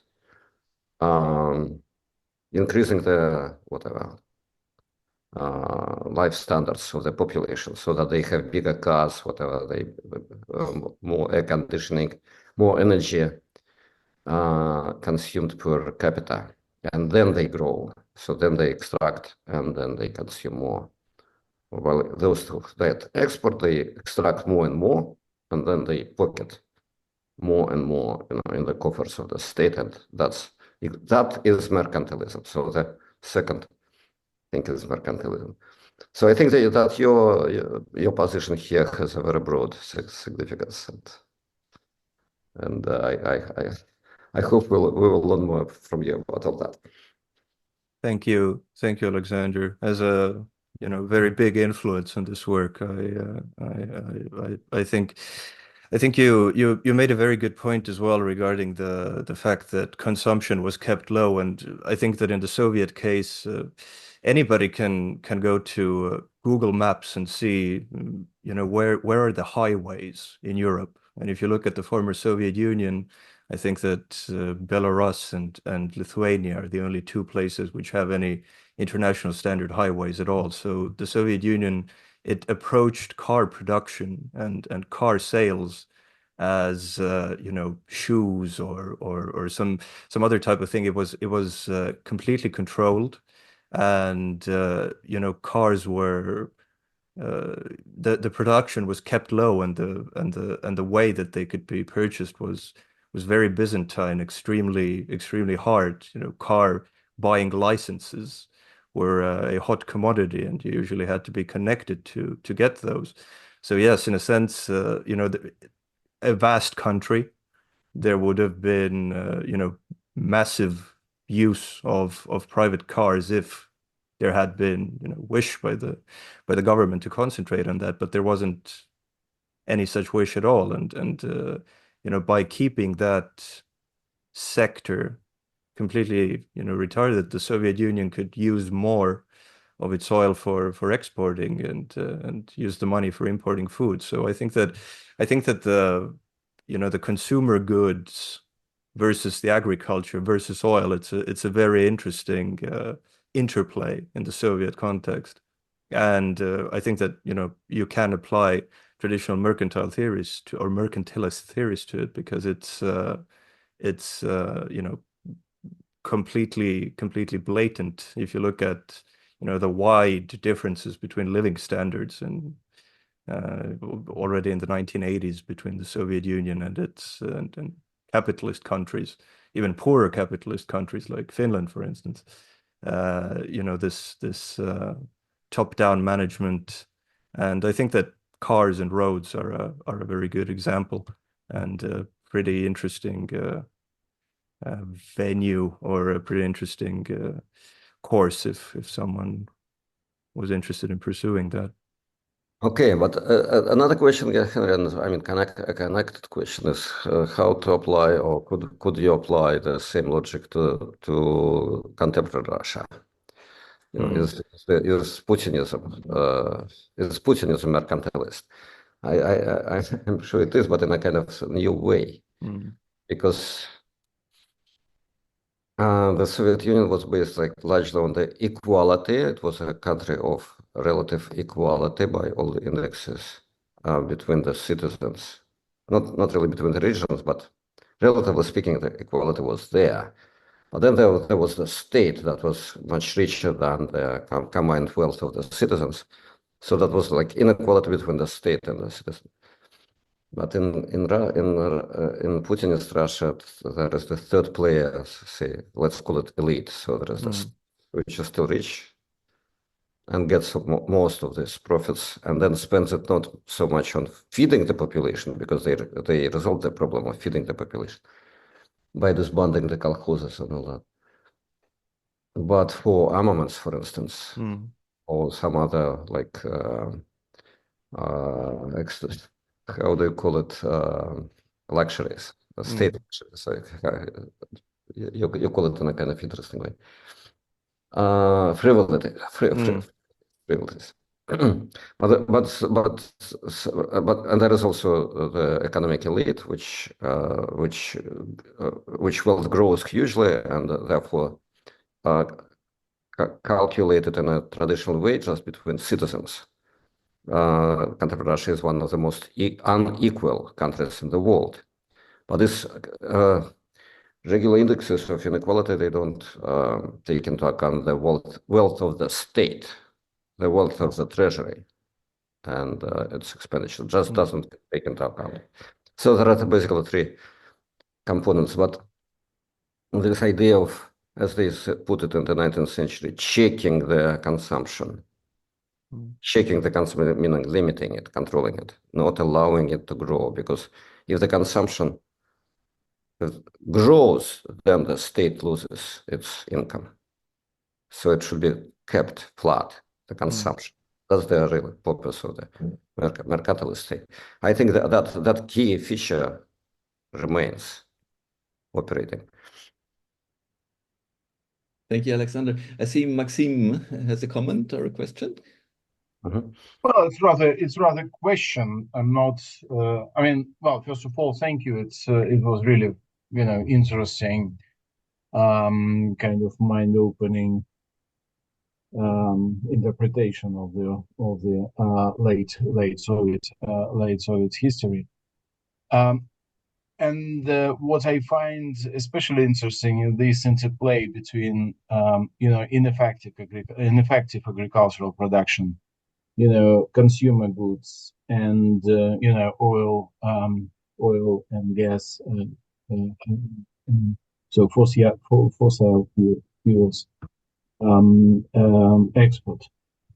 But there are, basically there are also two very huge, for Soviet Union at least, very large economic sectors which you did not mention, and this is huge military machine, which is that does not really relate to this dynamic, but in Cold War, it was a part of certainly a huge part of Soviet economy. And second, this obsession from Stalin's time with production of the means of production, so-called. So with heavy industry and all these Uralmash, and other huge factories which produced all these means of production, which after collapse of Soviet Union, they just immediately disappeared because of the quality, etc. So how these two very large sectors of economy come to the picture you drew? Thank you. An excellent question. I have sort of purposely avoided the question of the military industry. The reason for that is, first of all, I think that the military aspect, or the aspect of the military industry, there weren't large shifts in a sense that, yes, of course, there was Ronald Reagan and his Star Wars, and the Soviet Union had to react. But on the other hand, the Soviet Union was exceptionally militarized since the end of the Second World War. So it definitely, I think I should definitely include it in my analysis.